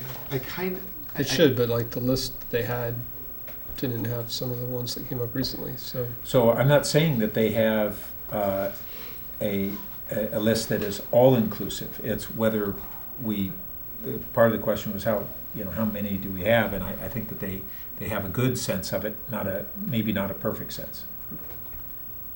I guess my question is, do we want to let planning department take a stab at improving their own records before assigning it to the city auditor? And I'm open to. Well, to that's either why way. we're not making that determination. I would recommend that we don't make that determination to add it to the list tonight, that we ask the city auditor to return with a preliminary evaluation of whether it appears to be an item that is worthy of further work. maybe worthy of an audit, and the approximate scope of work that would be involved in such an audit. I think that makes sense. Okay. I'm comfortable with that. So we can add that to our motion when we. And are we otherwise ready to have a motion to move this? So moved. You gotta add the other one. Add that. So moved with adding, with asking the auditor's office to do further analysis of, you know, our TDR system and whether or not. Well, do that analysis and come back to us with more information. Well, can I? Please. It would be, the analysis would be a preliminary review of whether it is an item that may warrant an audit, and the scope of work involved. There were two parts to it. Okay. And I'll second that. Any other discussion? No? All in favor? Aye. Aye. All right, thank you. Thank you. Okay, now we will move on to original item number 2, which is a discussion and direction on expansion of city smoking ordinance to multifamily housing, adding electronic cigarettes, and restricting sales of tobacco products and e-cigarettes. Welcome. I don't know, sorry. Oh, and so Councilmember Berman is going to want to recuse himself from the first item dealing with multi-family tenants because, go ahead and speak. So this is a kind of last minute curveball that I thought of at the last minute, but I live in multifamily housing and checked with the city attorney's office, and there are some concerns that it might be it might warrant conflicting myself out of this item. So I'm going to go ahead out of abundance of caution and do that tonight and get further feedback from the city attorney's office before anything comes back to full council. So I'm going to recuse myself from number 1 of the 3 items that we're going to discuss tonight, and I'll come back for 2 and 3. So, but in doing so, we'd have to break up the staff report. And so I'm just trying to figure out the best way to... Okay. Yeah, that's true. Sorry about that. And apologies. So we'll have the staff report on number 1 first, and but then we would have motions. Yeah, our actions. I'm just trying to think this through. And the commenters. Pardon me? And the public comment. Oh, so should I stay for? I could stay for public comment. Do you have any guidance on that? I think you can. Stay for public comment. Right. Yeah. And then and then I'd ask that, I guess, number 1 be broken out. Yeah. All right, so we can have the full staff report and the public comments, and then he recuses himself from discussion and action? Exactly. Okay, great. Welcome. Phil, you taking the lead? Well, I'll kick it off real quickly just to introduce the people that are here. So myself, Phil Boble, Public Works, Kirsten Struve, Public Works, Karen North is here from Public Works as well, and Felicia Gross is here from our attorney's office. And that's your team. One more.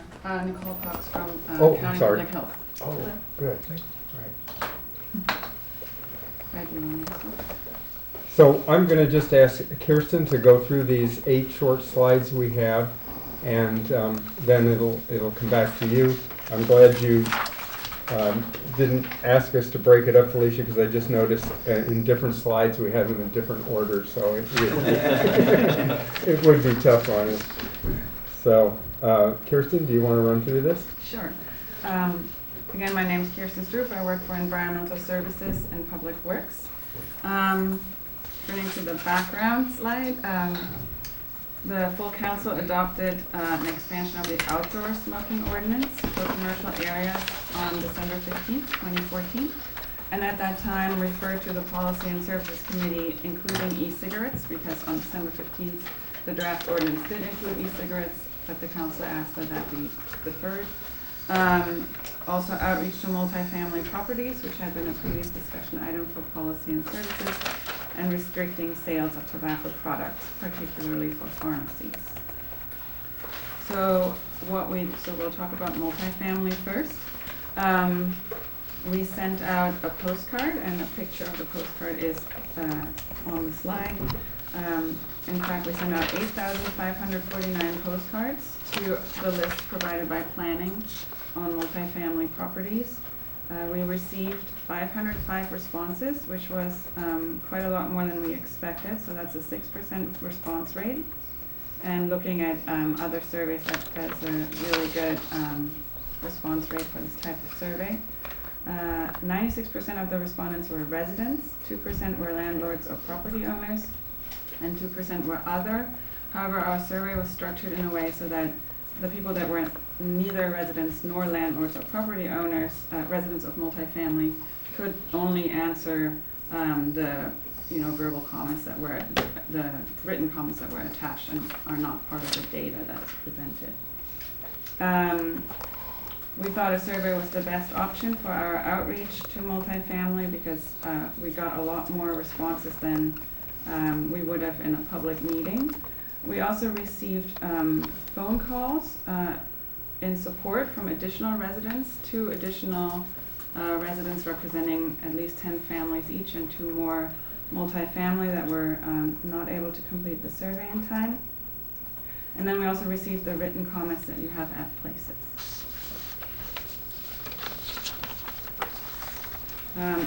The survey results for property owners, there were only 9 who responded. 20% of them indicated that their properties do not allow smoking now. 56% have had to deal with complaints regarding smoking in the properties they manage. And all of them supported partial or complete bans of smoking in multifamily housing.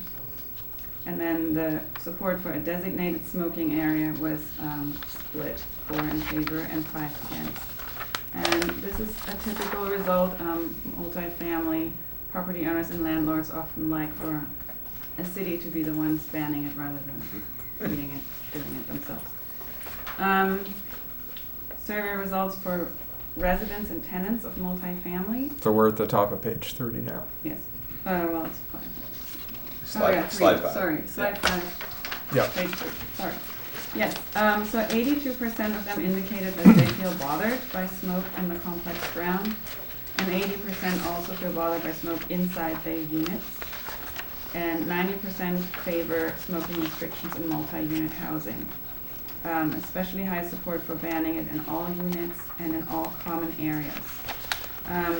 The comments that were attached to the staff report indicate that the primary concern are children exposed and exposure for adults that might have health problems. And the home is where these people spend the most time, so that is the highest risk of exposure. The U.S. Surgeon General has found there is no risk-free level of exposure to secondhand smoke, and that smoke, and the American Lung Association finds that smoke migrates from other units and common areas through various systems: ventilation system, doorways, cracks in the walls, electrical lines, and plumbing. Eliminating smoking can contribute to higher property values and decrease fire risk. And we could bring back an ordinance in the fall based on what other cities have done. Some of the other cities that have included multifamily in their smoking bans are San Rafael, Belmont, Richmond, Walnut Creek, and then Santa Clara and San Mateo counties. So that's it for multifamily. Our second issue that we're presenting tonight is electronic cigarettes. And the use of electronic devices by youth has increased, and that changes the social norm. So they're seeing people vaping where there was no smoking type of activity before, including in restaurants, and it's pretty much allowed anywhere. Someone could be doing it right here. And so that actually provides an entry into tobacco smoke for youth. It's also very easy to purchase, even though in California it's not allowed to be bought by minors. So that then increases cigarette use in the future. There are harmful chemicals apart from nicotine in the e-cigarettes, including heavy metals and other chemicals, and they may be a hazard for bystanders, and there are no restrictions currently. This fits in with the Healthy City, Healthy Community Council priority. Sunnyvale, Santa Clara, Foster City, Fremont, Dublin, and Mountain View, and the county have also included e-cigarettes in bans. And we can discuss whether there might be a way to phase it in and do indoor first. Restricting sales, moving on to the next topic. One of the discussions at a prior policy and services meeting was restricting sale in pharmacies. We only have 4 pharmacies left in Palo Alto that sell tobacco products because CVS stopped, so it's the 3 Walgreens and the Safeway. tobacco retailer licensing would be one tool. I mean, we could just have an ordinance banning it in pharmacies, but tobacco retailer licensing is another tool that has multiple benefits. It can address the sale of tobacco products in pharmacies. It can restrict locations of any new tobacco retailers to be further away from schools and parks. Right now, half of the tobacco retailers are located within 1,000 feet of schools in Palo Alto, and we have a 15% illegal sale rate to minors. And the program, the way it would work is that licensing would be, it could happen through like the business registry, but we would need to work out exactly how this works. Tobacco retailers would have to obtain a local license and pay an annual fee. So it would be a self-funding program once set up correctly. And it would then allow more teeth in enforcement. Right now, when there's a sale to minor, really nothing happens. But if we have tobacco retailer licensing, we could suspend their license for a period of time. San Jose, Campbell, Gilroy, Morgan Hill, and Santa Clara County currently have tobacco retailer licensing. I thought you were done with that slide. Oh, yeah. Are you done with that slide? I think I'm done. Let me do the last slide for you. Okay. All right. So your last slide is recommendations. And as we go through these recommendations, I'm just going to point out some areas where you could, if you wanted to do something slightly different, just point that out. Although you guys are perfectly good at coming up with alternatives to staff recommendations, I'm going to take a shot at this anyway. First, well, overall, we're recommending that we be directed to go back and do an ordinance, and that we bring that ordinance back to you. That's the big picture. Now, there's a decision right there. You could direct us. You're so sure we'll do a great job on this ordinance to go directly to council with it. So, what we're recommending, and what was in the staff report, was to bring that ordinance back to you, the Policy and Services Committee, in the fall. So that's kind of the big picture of our recommendation. Back to Policy and Services in the fall. And that was in our staff report. So there's three parts to the ordinance, and I'll just go one by one. First, we're recommending expanding the ordinance to multifamily and all units, all common areas in the multifamily unit. That's the most expansive and the most typical that other cities have done, although there's a wide range of what they've done. So here's your first kind of choice. If you're not comfortable with all units, all common areas, then you can sort of imagine how you could scale that back. Probably the least controversial thing is going to be the common areas. But actually, there's some controversy about that because people want to be able to step outside. If you're going to ban it inside, they want to be able to step outside. Now, are they in a common area? How far do they have to walk to get somewhere? So that's a little bit, all common areas isn't as non-controversial as you might think. And then there's a possibility of backing it off to only so many units. So that if it's an apartment building, then you can imagine how that could be scaled back to some percentage of the apartments. But what about condos? So that can be addressed separately. Condominiums could be just excluded from this thing at first. And again, this is your third phase of this smoking ordinance. So I don't think you have to see yourselves as done when you're done with tonight. It's just kind of your next phase, right? We've been taking this like the layers of the onion, and you can view this as this just as your next step. So that's A. B is e-cigarettes. That's a little harder to see how you'd scale that, although you could say, well, we want e-cigarettes to apply to certain cases, but not all. Wow, that's making it a little complicated for us enforcement folks.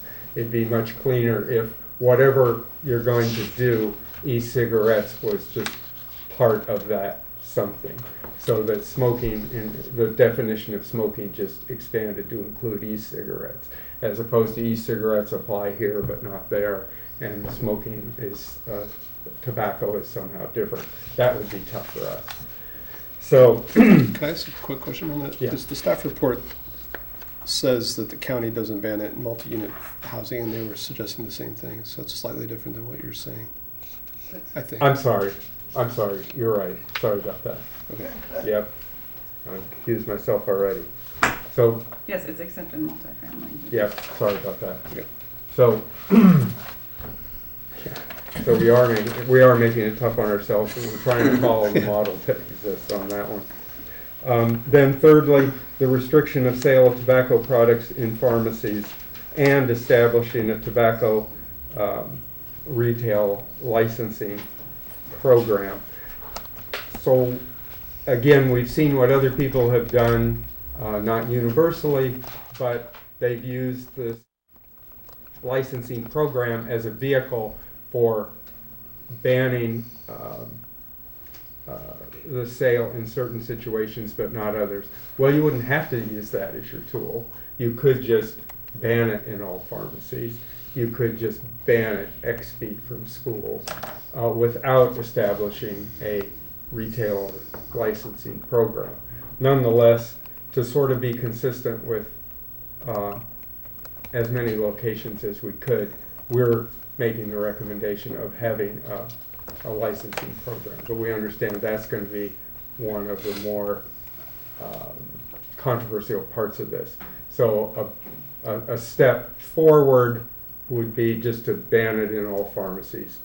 It'd be a more complicated step to ban it within X feet of schools, because as Kirsten pointed out in the staff report, if you used 1,000 feet, that'd be about half of the locations that sell tobacco currently. So then you'd start debating the number of feet from the schools. So the easiest baby step is pharmacies. Other people have done that. We know how to do that. We've had our bag ban that applied just to pharmacies and grocery stores at first.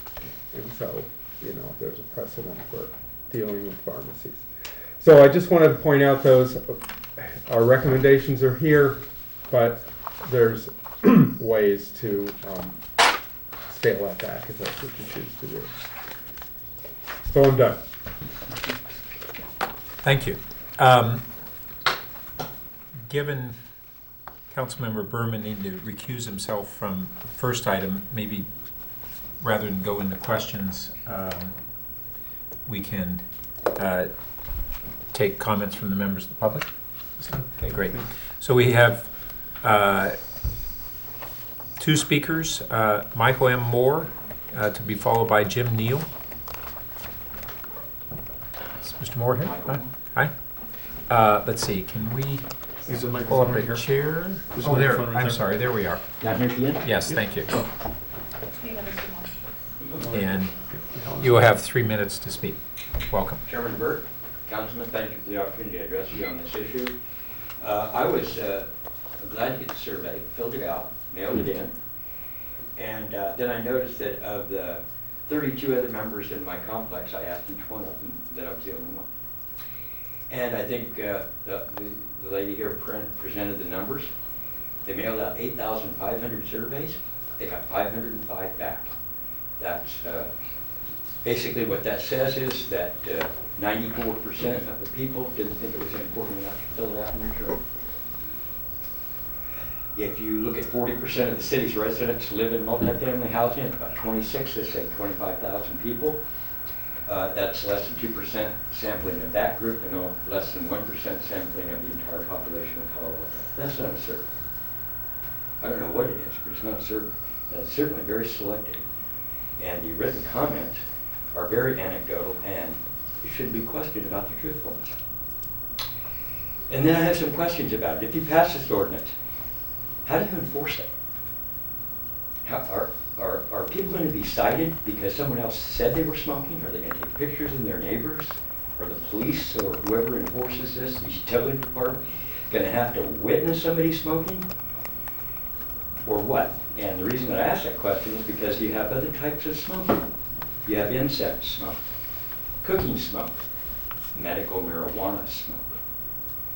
You also, a lot of people don't know this, but PAHs, which are chemicals formed by frying meat, are probably much, much more dangerous for you than secondhand cigarette smoke, according to the National Cancer Institute. You guys can have all of this. All you have to do, my email address is on there. I'll be sure to, happy to supply you with all this. I'm a research librarian, do this all the time. The other thing is that, for instance, the exemption for medical marijuana use. Some of the anecdotal reports said that they were having smoke wafted through walls, through windows, and they were concerned about their children. Wouldn't they be concerned about marijuana smoke? If smoke can waft up, so can marijuana smoke. So now you're going to have 3 and 6-year-olds exposed only to marijuana smoke, not cigarette smoke. I think that's rather odd. And of course, in 2016, there's a very good likely chance that marijuana will be made legal as a recreational drug. In Colorado, as you guys may know, the only place you're allowed to smoke it is in your home, your domicile. That's going to present some unique problems. And like I say, just to review quickly, I think you're going to have problems with evictions. This is going to be extremely harsh on elderly residents who may find it difficult to quit smoking. They may lose their domicile and have difficulty finding another one. And like a review, I think it's a poor survey. Wrap. You're going to have a lot of problems with this. And I can tell you, the day it passes, I'll start lawyer shopping because I would attend to sue the city and everybody connected with this. Thank you. And our other speaker is Jim Neal. Welcome.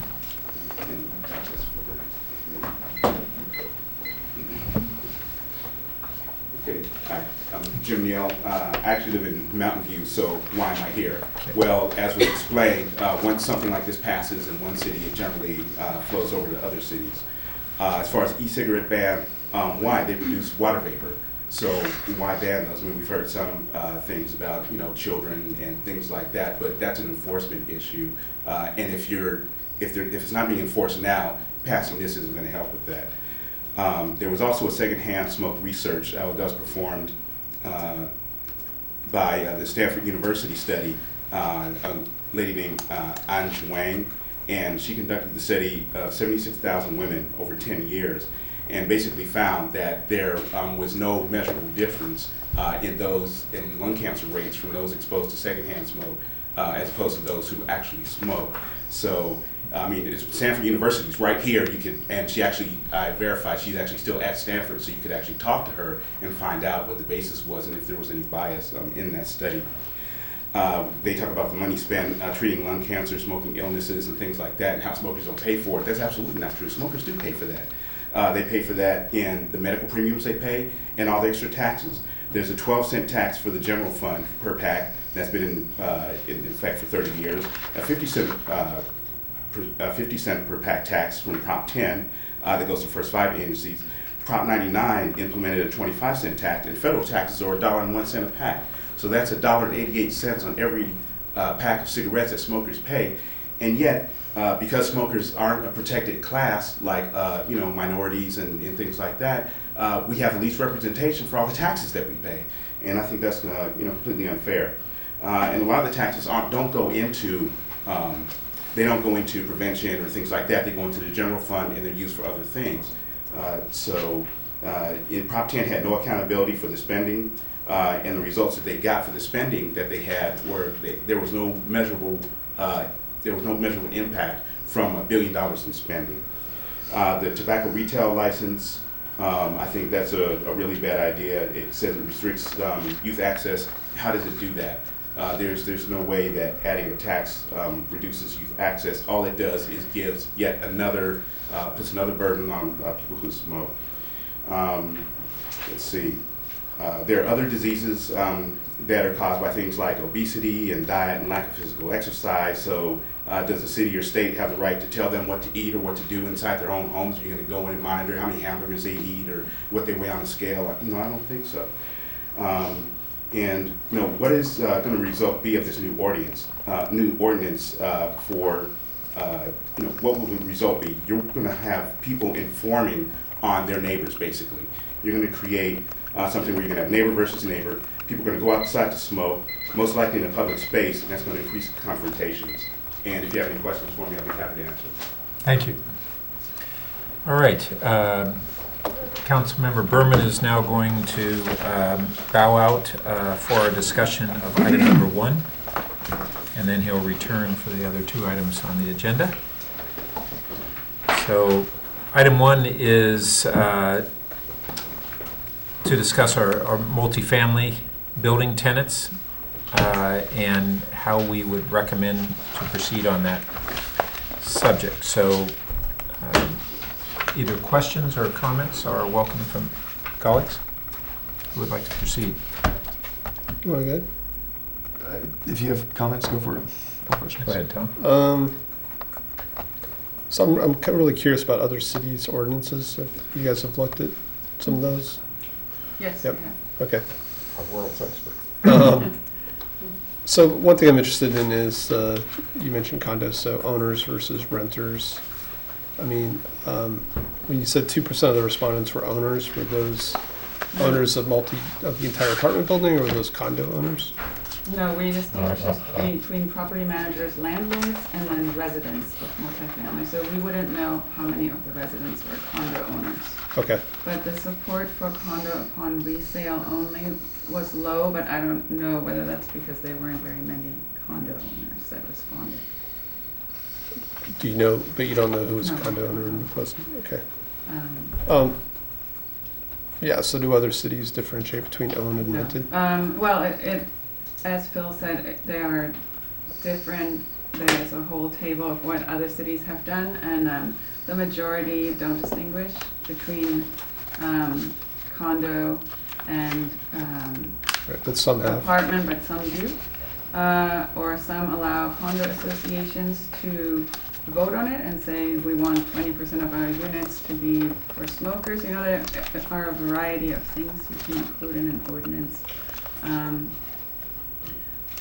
So it just, there could be phasing or grandfathering in existing smokers, but you know, based on the responses we received, people are upset about them now. So, but there are ways to say all new ones have to implement it right now, all new multi-tenant, and the ones that are already in place have a few more months, or you know, upon lease renewal or whatever. I mean, there are lots of different ways of implementing it for multifamily, and we could bring options back if you'd like. So on the survey itself, 8,500 mailed out. Was that 8,500 different units, or was there multiple mailings to a single unit to try to get responses? I don't believe that it was to a single unit. It was whatever our planning department gave us as a list of the addresses for multifamily in Palo Alto.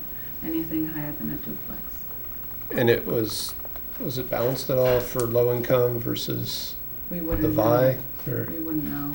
But we got the phone calls I got were for low income as well as not low income.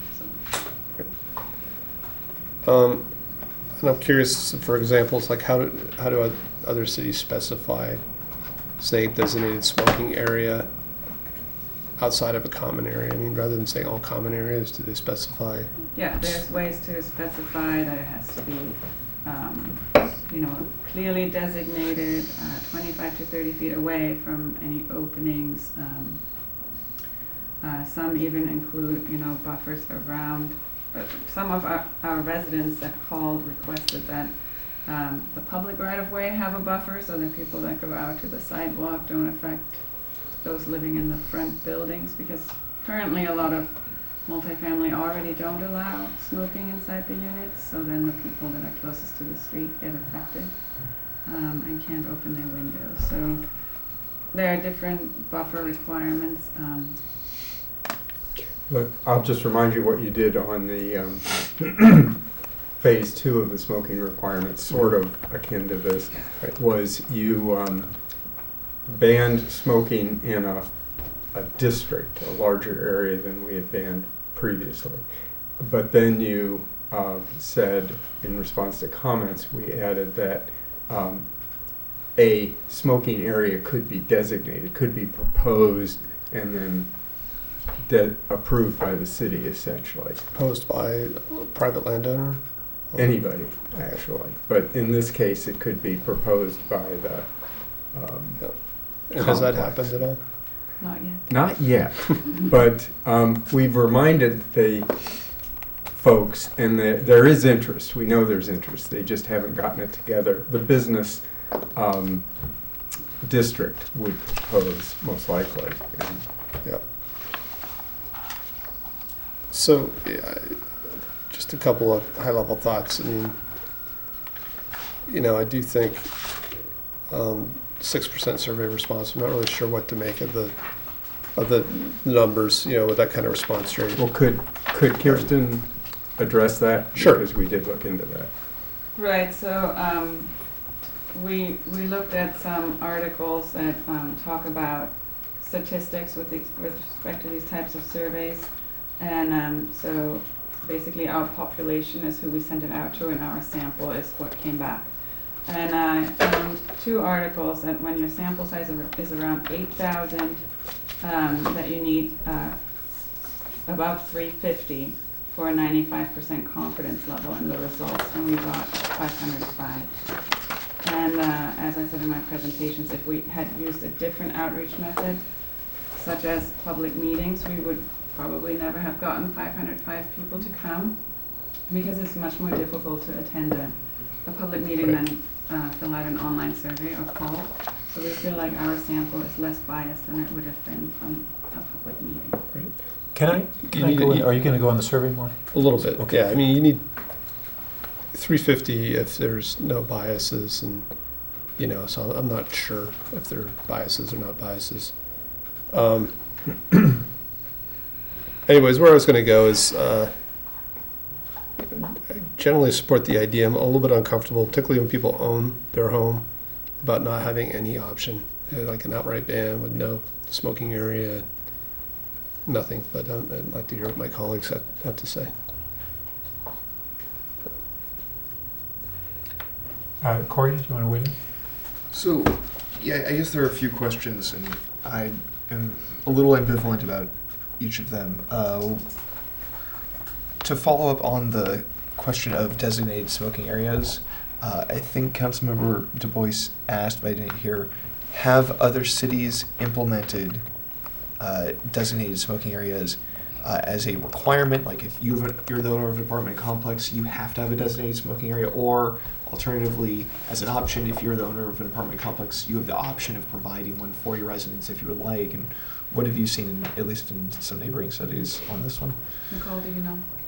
I would just say that the typical way of doing it is the option, that landlords have the option to negotiate that. We haven't seen any, at least I haven't seen any in the jurisdictions that have implemented where it's an outright requirement that there be a smoking section. Okay, Yeah. but there are some where they do allow Yes. the property owner to Right. provide that if they'd like to provide it as an amenity for their smoking tenants. Correct. Okay. So yeah, I guess there are a few questions I just want to throw out there and make sure, highlight that I think we should discuss before we provide direction. There's that question. There's the question of e-cigarettes inside multifamily housing. A couple of issues there. One is, one of the motivations for, and we're going to talk about this when SMART comes back, but one of the motivations for, or arguments in favor of restricting e-cigarette use is because it sets example. If it's within somebody's home, you don't have that issue. There is, of course, the open question of what are the health impacts of vapor, and does that go through, does that circulate within a building in the same way, or remain in the building and providing a health risk? And I'm not an expert on that, so I'll refer to others on that one. If you, please. We're not experts on that either, but the county did not ban it inside the units for their ordinance because there is no evidence that it travels. But I do believe it's banned in the common areas. Okay. I am curious about how we would handle medicinal marijuana smoke. I have an answer for that too. Okay, so, great. The California medical marijuana law currently includes language that says that someone with an identification card cannot smoke their medicinal cannabis in a place where smoking is prohibited by law, which would include any local ordinances.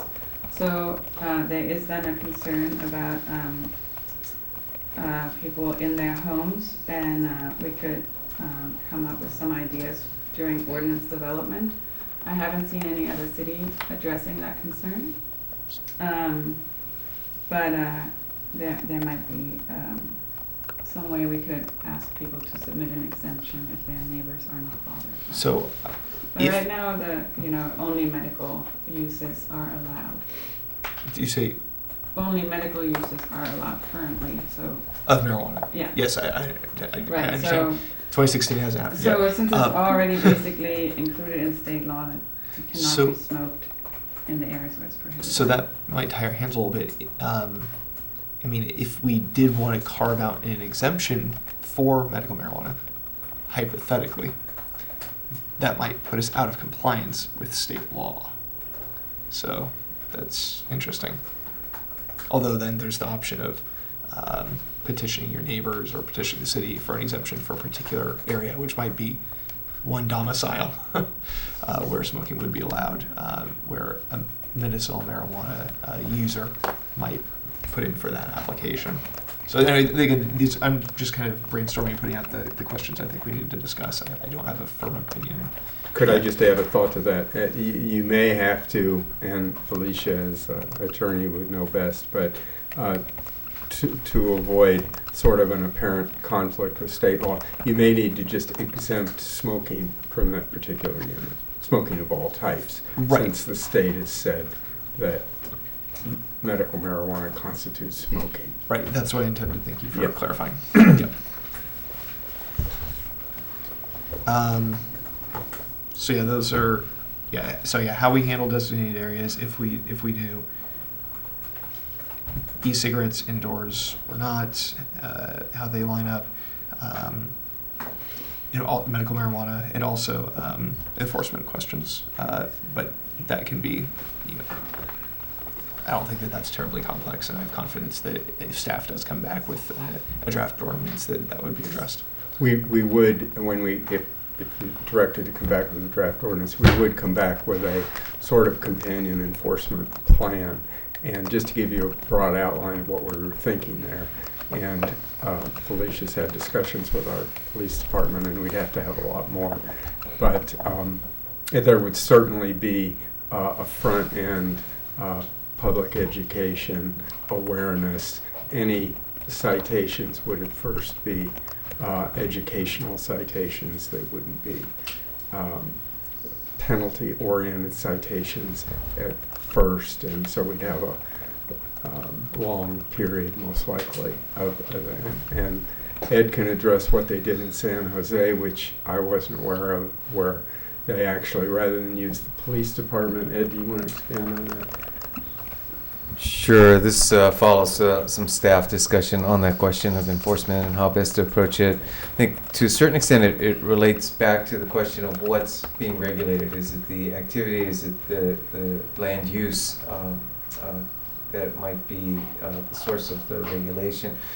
To the extent that in San Jose it was focused not in the units but in the common areas of multifamily, that the approach was taken to not be a regulatory approach and instead be more public education. So there was actually a partnership put together with Breathe California to respond to complaints via simply education and logging, and really not set any expectation that there would be any regulatory enforcement. And then, one of the questions that's was raised actually by a member of the public was the issue of whether people might be forced out of their homes either by the city or by the property owner. Is that we wouldn't have an enforcement provision like that. That would even allow the property owner to evict somebody for violation of. I wouldn't see putting anything like that in. Okay. I think you'd have to put it in. Other jurisdictions' experience is that once a ban passes and signage is put up, everyone is informed that there are actually very few complaints. So,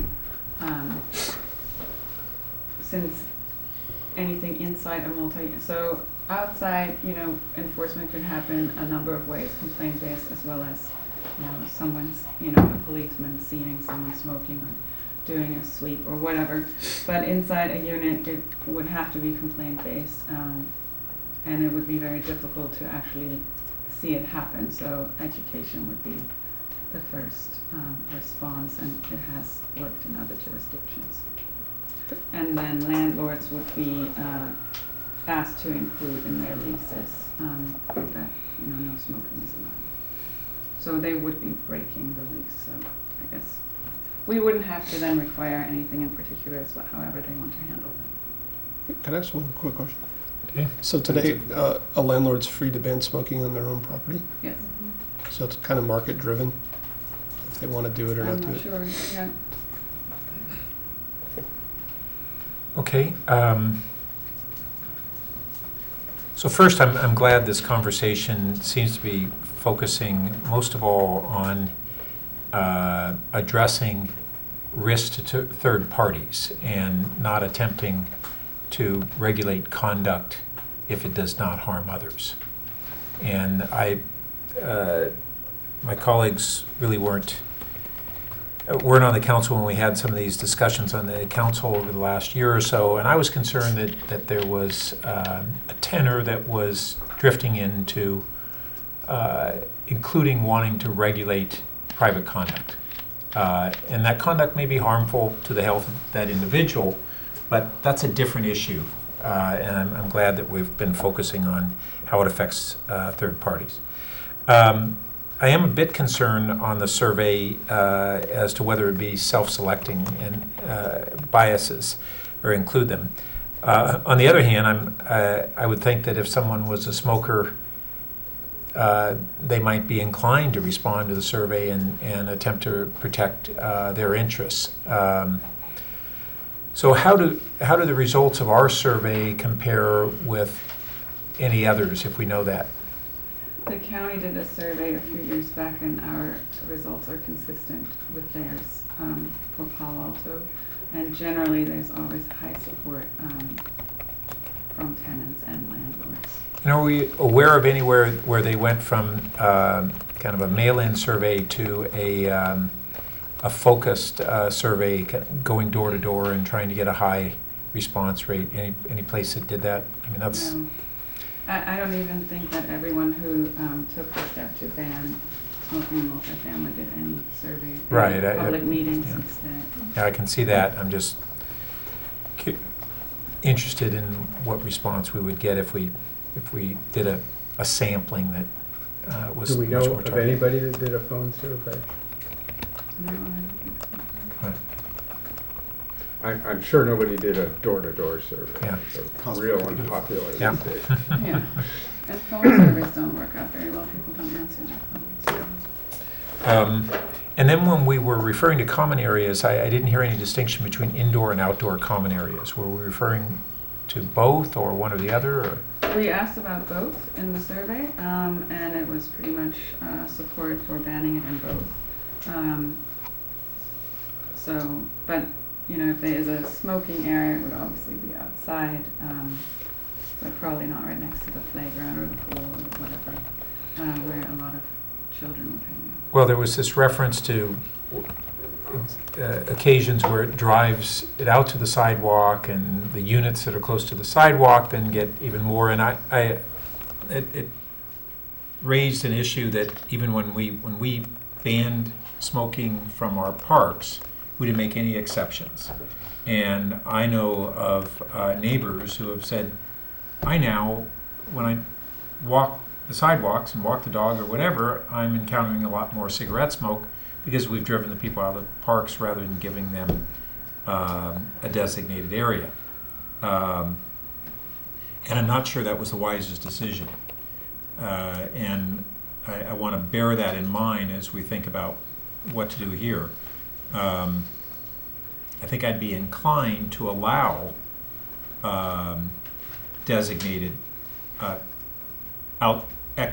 outside common areas, and whether we would have to have some parameters on a distance or whatever. But I think it begs the question whether that designation would be up to the complex owner, or we set some. Well, I liked what you ended up doing, and it wasn't my idea, I think it was one of you, on our district, our commercial district area, which was to sort of put it back on the district, in this case the complex, and say, propose something. We, the city, would approve it just so we would know that it was consistent with our own ordinance. But that way they're proposing it and we're double checking it to make sure it's not just forcing it on some other neighbor or the pool area or something. And then on this vaping, so apparently there's not evidence that it travels from one unit to another.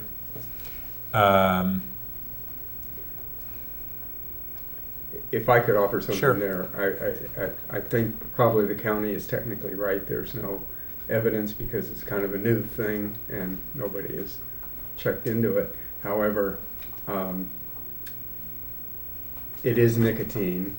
It has to be some related compounds to nicotine, and we know there's heavy metals in it. So I don't know why it would be stopped. Yeah, but this goes to the issue of what's harmful from cigarette smoke. Mm-hmm. And my understanding is it's not principally Mm-hmm. nicotine. It's and that the studies on secondhand smoke were really about the carcinogens and other health impacts of smoke, not nicotine.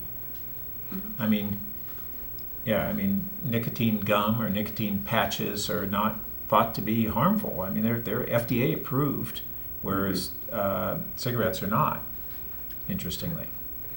Well, you're raising the temperature of nicotine.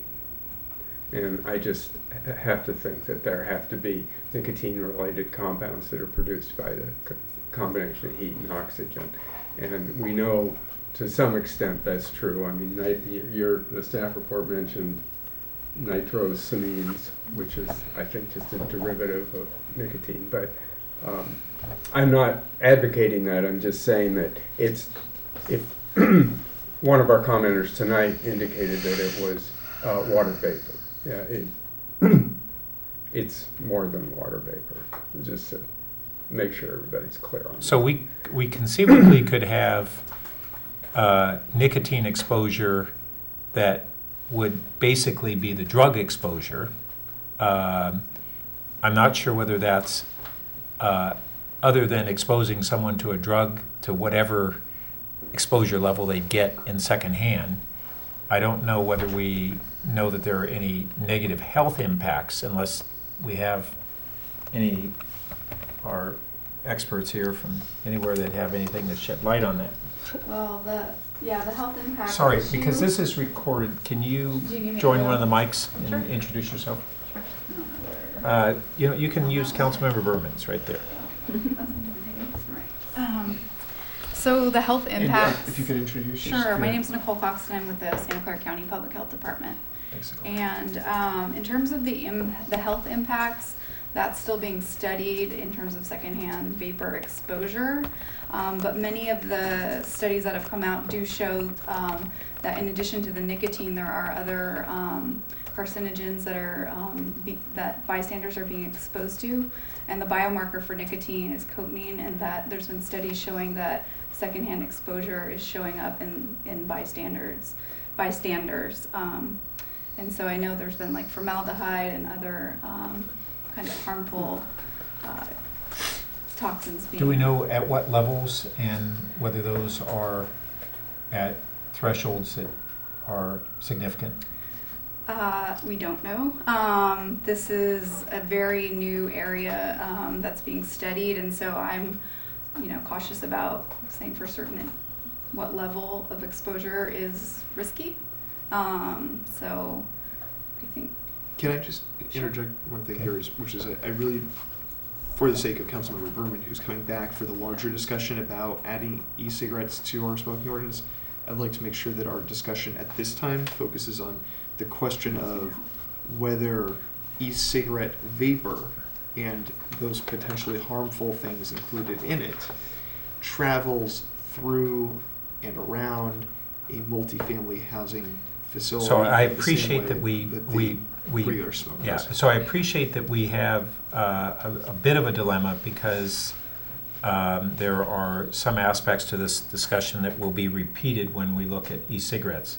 But for me, these issues will bear on my recommendations on multifamily dwellings. And so let me just continue. Well, Corey. actually, if I could What? just say one other thing, which is if the vapor does not travel in the same way that smoke does, it might make it a moot point because, you know, we might all agree not to worry about it for multifamily units, following the county's example. And the staff's recommendation.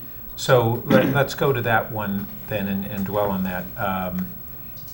What do we understand about how e-cigarette vapor may migrate to other units in a multi-dwelling unit? Oh, there are no studies currently that have looked at that, and that's part of why the county has been cautious about going that far. Other jurisdictions have just included it in a blanket, in their blanket tobacco smoking restrictions. We do know that there is some exposure in outdoor settings and other places where, and actually indoor.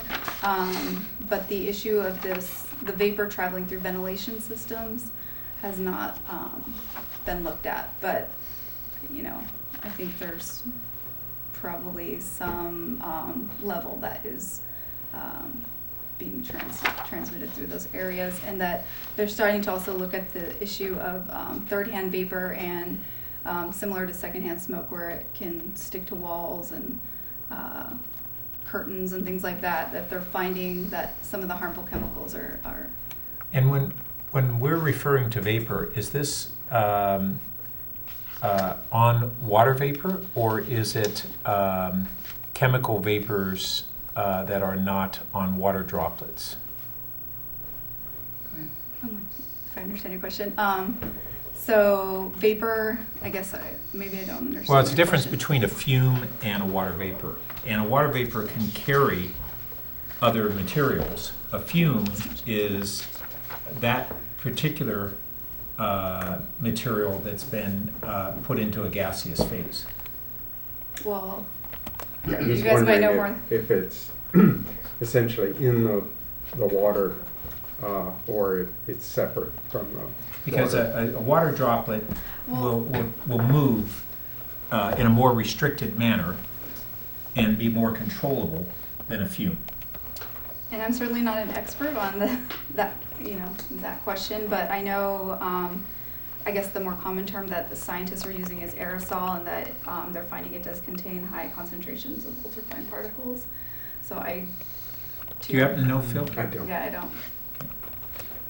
So Phil knows these sorts of issues Some from things, other but- air quality Yeah, standards. So these part are of the environmental, these are but- actually distinctions that are made in air quality regulations for industrial environments and things like that. And there's a difference. Okay. Yeah, and a difference in the ability to control it. And when it goes through, if it goes through a ventilation filter, it would potentially make a difference between whether it moves from one place to another or not. So it's not kind of an incidental consideration. Okay. I think the bottom line is, Councilman Burke, we don't know. As she was saying, there just aren't really any studies on this, so it's an unknown. Okay. And the final one, and Corey, I think, framed this, is that we've got this issue then on medical marijuana, and given that we have a state regulation that would prohibit it from anywhere that smoking is prohibited, right? If I understood that correctly. Then if someone has, I guess, boy, I'm surprised there hasn't been a court case yet. So if somebody has a medical marijuana prescription and they can't smoke it outdoors and they can't smoke it indoors, where do they smoke it? Yeah, that's why I was saying, I think if we'd have to have an exemption process, but we'd have to exempt them from all smoking then in that, let's say, unit. So somebody has a prescription for medical marijuana and they live at unit 302. So you'd exempt unit 302 from the smoking prohibition. And then it wouldn't be at odds with the state law, because you've exempted any kind of smoking in Unit 302. So it's not a conflict. Could clarify that. So we said a landlord can say, I have non-smoking apartments. Does that today ban medical marijuana smoking in those units? It's not a law when a landlord has a policy, so I don't think that would necessarily be covered by the state law, but So they would be I don't know. allowed. Somebody could. That's a legal question. Yeah. Are landlords able to ban medical marijuana smoke in and around the entire property currently? I don't think there's anything that prohibits them from doing that as a condition of their lease. Simply saying because medical marijuana could be ingested in various places, if, you know, at the person's healthcare provider, for example. It can be ingested in alternate forms other than smoking, right? So I don't believe there's anything in the law currently or could possibly be that would prohibit landlords from containing that as a provision of a lease. I think that would be important to have clarification when we get to council on that. Because it just seems like we've got some legal contradictions that are implied here. Mm-hmm. Okay. We've all had a bunch of questions asked and answered and some comments, and I don't know whether we're... Could we hear a little bit more about the San Jose ordinance? Oh, so there's only a ban on common areas? That's correct, and I think the distinction, and maybe just to come back to that last point, in terms of the contradiction in some regulatory structures, one on the medical marijuana is whether the activity, which is at least ostensibly a medical treatment, can be overruled by a landlord, and I'm not sure that the answer is that clear, especially as it may relate to ADA requirements and whether there's an obligation by the landlord to provide some reasonable accommodation for that medical condition. So that's one question. The other, as it relates to the common area, I mentioned a question of land use regulation versus the activity of smoking. And so if it's the smoking that's prohibited, then it's an individual's action that is, whether it's prohibited or in some way subject to enforcement action. On the other hand, if it's put in more of a land use category, which was the case for San Jose, the regulation was one of the requirement to put up signs, which was a landlord's obligation, the prohibition of smoking within a certain physical area, which again was the responsibility of the landlord. Then that puts it again within certain boundaries of our ability to effectively enforce. So there was no attempt by San Jose to impact secondhand smoke between neighbors and adjacent within units. That was just considered to be too hard to figure out, quite frankly. And I think we're wrestling with some of the same issues here, and whether the city was in a position to be able to effectively regulate activity within a dwelling unit. So I had one idea, maybe impractical, but so to me, I think there's a big difference between public space, which we've done so far, and private spaces. And again, we seem to be crossing a line that I don't necessarily want to cross. But the difficulty is you have people who are sharing walls, right? And so you do have, even though you're doing it in the privacy of your own home, you may be impacting another person.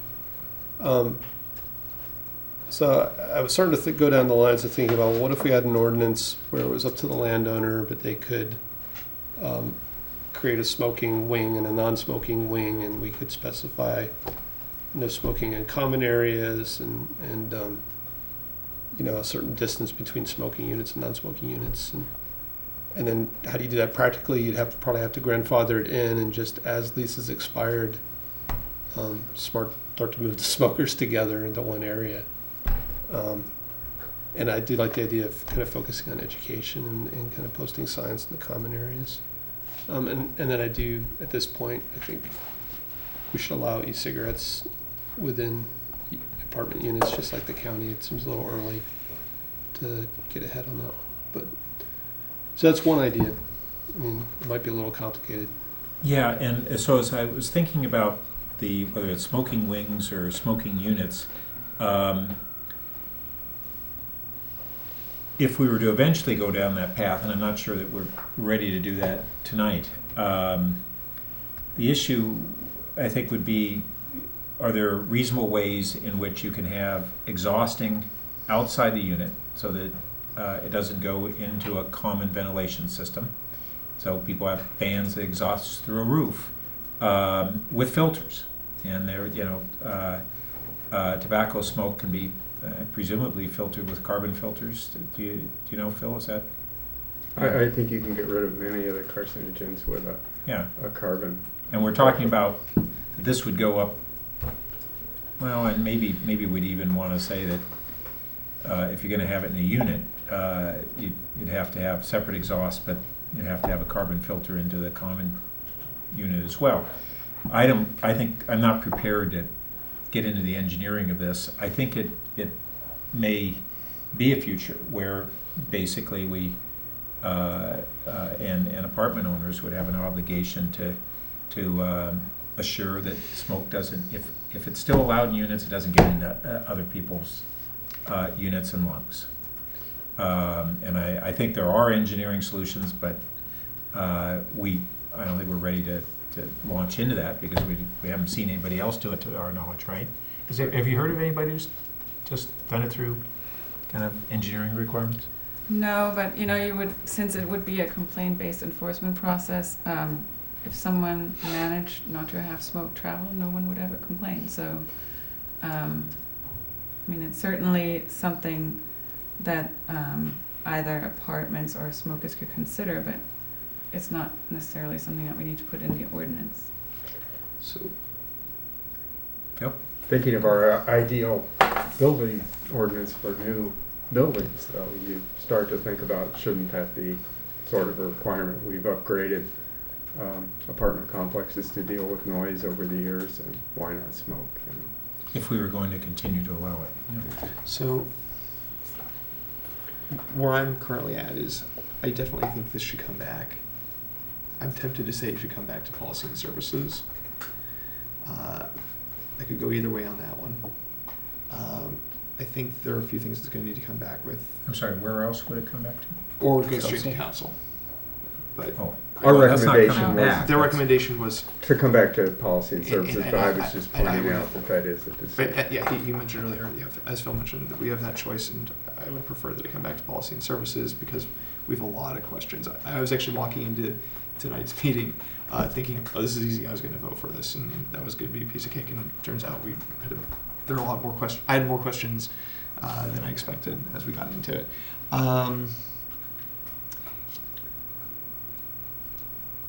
I am also tempted to say we should,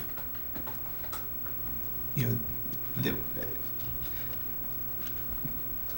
we're ready to make a motion, which I think is very shortly, I'm tempted to say that we should direct staff to draft an ordinance prohibiting indoor smoking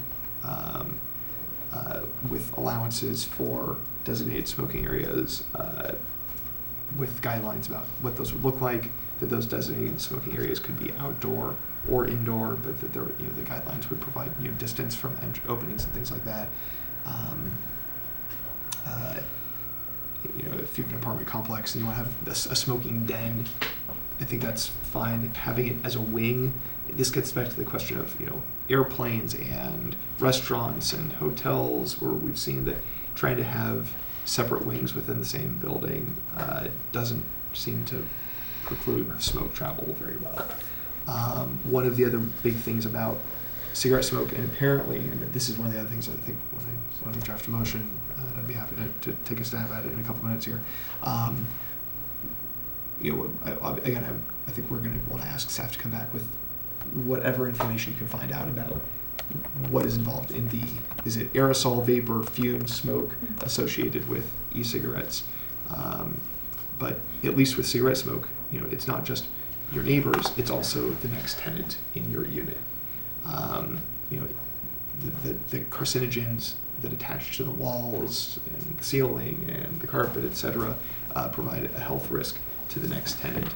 And if that is also true, as we're seeing, you suggested some indication, if that's also true for e-cigarettes, even if it doesn't travel, if it remains and provides a carcinogenic risk to the next tenant in the same unit, I'd be very concerned about that. But I'd want to have a little bit more information about that before I recommend that in an ordinance to the full council. So that's kind of where I'm at. And if you guys think we're ready, I'm happy to take a stab at a motion to direct staff to come back with stuff. So I'm still not at the point of banning somebody from smoking in their own home if we can make it work for their neighbors. And so I think there is a difference between smoking and non-smoking section in a restaurant versus,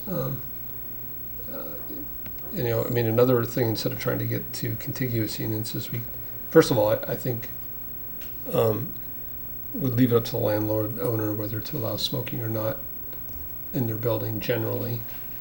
But we could require them to have designated smoking units so that people moving in would know where they are and they could decide to rent next to or not next to. We could encourage through education those smoking units to, you know, eventually become grouped together. You know, and again, so if you're moving into an apartment, you would know that it was a smoking unit before as well. Yeah, you know, thinking about, you know, the residents who are their neighbors and the residents who are the future tenants, and knowing how much. I want to say that the free market will decide. That's you know, partially what's behind that idea, is that the market will right. decide how many units there are.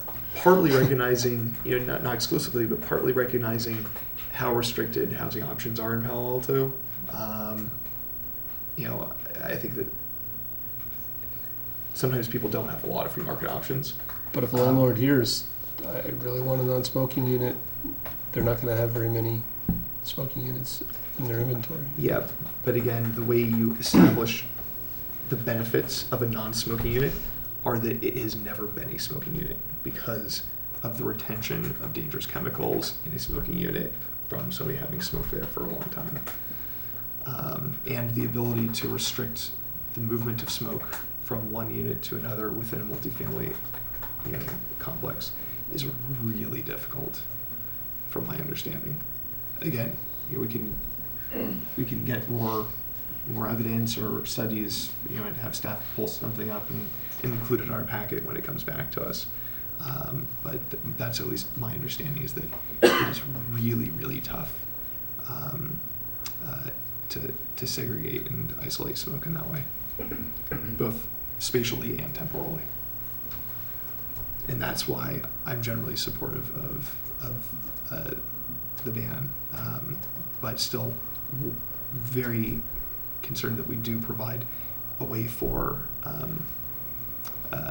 landowner or for a apartment manager to provide a designated area, so that people don't have to, well, you know, so that there's somewhere to go.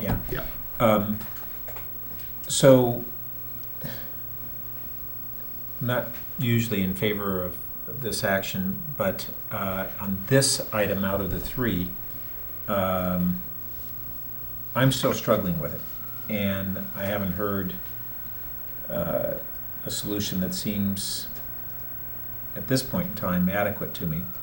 And I would favor continuing this rather than directing the elements of an ordinance, and not continue it indefinitely, so that I think that when we hopefully have items 2 and 3 that we're actually direct an ordinance, we can have additional discussion of this at that meeting.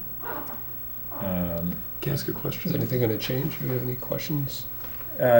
Well, we've asked some questions, and you know, for me, sometimes I need to think about things longer after I've had I mean, I guess one question I more have, information. I would really like to see some ordinances from other cities that allow people to smoke in their own home but protect neighbors. I'd like to see if anybody's figured out how to do that. Well, I guess my procedural question for staff is, if we're continuing this and it's coming back to us in its present form, can we also expect to have additional information brought by staff back? Well, we can, so you can ask me. So we can request staff for additional information, and so Tom had one request there. I would be interested in seeing what we can find out about engineered protections to address smoke from migrating to neighbors in multifamily units. And I would add to that also the ability to truly effectively cleanse an apartment that had been occupied by a smoker with indoor smoking. Okay, well, just let me finish before you jump in there. I would also like to have additional information on the issues around apparent legal contradictions with the medical marijuana. We raised a couple different things here. Could you say your first point again, Councilmember? Air filtration what we know Air about, filtration. yeah, it's basically ventilation and filtration systems. So those are the two areas that I had been interested in. Is can we look at smoking units requiring to have exhausting to the roof with some filtration so that those odors don't just necessarily go out unimpeded, and then within a common ventilation system, are there reasonable ways to restrict the smoke being able to pass from one unit to another? Existing units, not new construction. But Correct. Corey? Yeah, and then mine was following on those last couple of points. Are there ways to truly effectively cleanse an apartment that has been a smoking unit to transition it into a safe, non-smoking unit?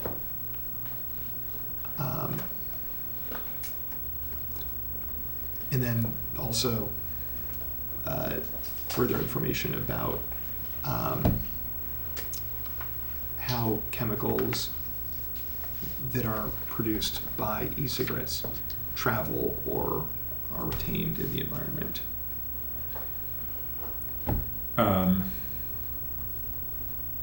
Let me ask, are you referring to toxic chemicals? Potentially harmful chemicals. Same thing.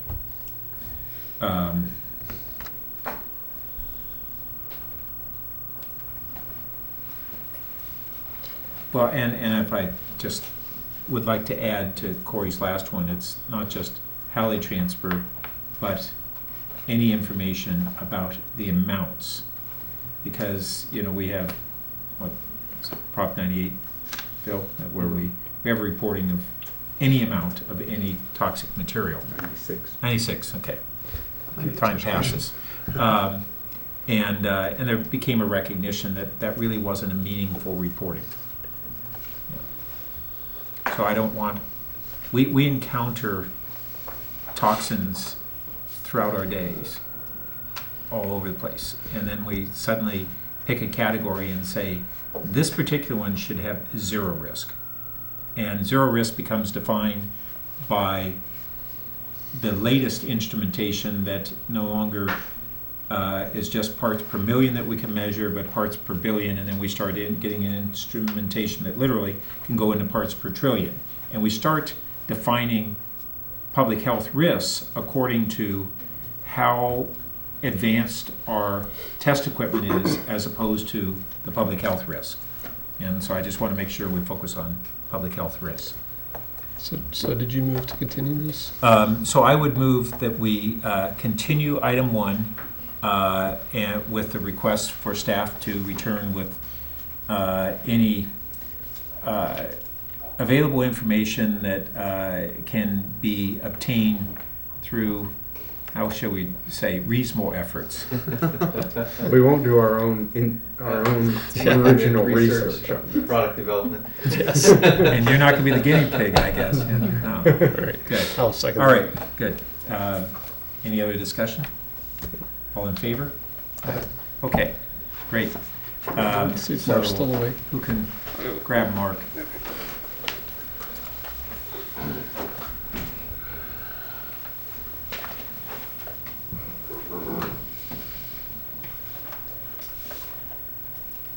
I think he's going out for a smoke. I wasn't going to say that. I don't smoke. I could use one too. I'm kidding. That's all we were halfway through. Item 1. So I think when Mark comes back, it would be helpful to just briefly repeat what we were informed about the e-cigarette issues, so that we don't have to do the full question and answer. I'm sorry, you were really the one who gave us most of the information that we asked for on the e-cigarettes. If you could use that, Mike. If you can remember, I just want to repeat for Councilmember Berman what he was out of the room for, because so we got into partial discussion on e-cigarettes around the multifamily. Now it pertains to e-cigarettes. E-cigarettes in particular. And for the record, if you could reintroduce yourself, please. Sure. My name is Nicole Foxman with the Santa Cruz County Public Health Department. And essentially what I shared with the committee was that there's some limited research in terms of the public health effects of kind of the long-term exposure of e-cigarette vapor to bystanders. But there's starting to be some evidence that there's toxins being emitted through the secondhand aerosol. There is the biomarker for nicotine, cotinine, is being found in bystanders. I think what are the other elements? Well, on the other side of the ledger, we should point out that there are no real studies that we're aware of on the migration of the vapor from e-cigarettes through buildings. Do you know whether there's also no studies on, no health effect studies on the vapor itself? No, there are. There are, okay. So it's just there- that on the movement through buildings, there weren't studies. There aren't very many studies, Right. but there's evidence that it can affect bystanders, and so precaution is Okay. recommended. Right, such as like exacerbating respiratory issues like asthma and things like that, where they're getting exposure to ultrafine particles. I'm sorry, you're saying that there are particulates Correct. of what sort? Heavy metals. Heavy metals. Heavy metals is the main study that's been cited. And do you know, do they cite concentrations? We have OSHA standards on exposure to heavy metals, for instance. I don't know offhand. I could definitely look at that. See specifics. Essentially, one of the findings in the public health, California Public Health Advisory that was issued in January of this year says that both the mainstream and so the aerosol being absorbed by the user and secondhand aerosol has been found to contain at least 10 chemicals on California Prop 65 list of chemicals known to cause cancer. So, which I know is the threshold limit issue. And I think that was So nothing about essentially- concentrations in any of this, huh? The studies on this, it's very new. So while there's been more and more studies ongoing, this is really a new area of research. Presumably, when they did a study, there was a concentration determined in that study, and it sounds like the reporting is just that they found some level. Mm-hmm. And so And I'm guessing the study has that information. It would, yeah. And I know in some cases, and I don't want to quote which chemical it was, but that in some of the studies it's at the same level as secondhand smoke. And I can certainly pull the details if we come back. That's interesting, yes. And I know that all of our counties' factual findings we use for our ordinance are cited in your report, and so there's more evidence for you there. Thank you. Great. Okay, so let's focus on this question of regulation of e-cigarettes. Would like to proceed? Tom, you have anything? Again, I see the difference between private and public use, and so I would actually make the motion that we make e-cigarettes subject to the current smoking ordinance in public places. I'll second. Can I offer a friendly amendment? Well, let's first see whether, first I want to make sure that, did you want to speak to your motion? No, I mean, I think, again, CDC has found that 10% of high school students are starting to vape. I think the staff report summed it up pretty well on this issue, so I don't really have much to add. Mark, you have? So I missed the conversation that you guys already had earlier, but I think, I mean, that, you know, the statistic that Tom just cited was really the most kind of alarming and striking one, and that was, you know, a 100% increase in 1 year, and that 10% is a 2012 number, so who knows what it is now. You know,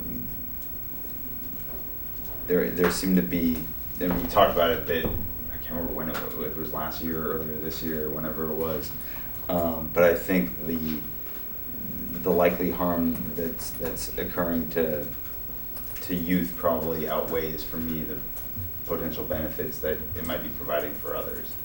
And so I think it makes sense to add it to our ban. Corey?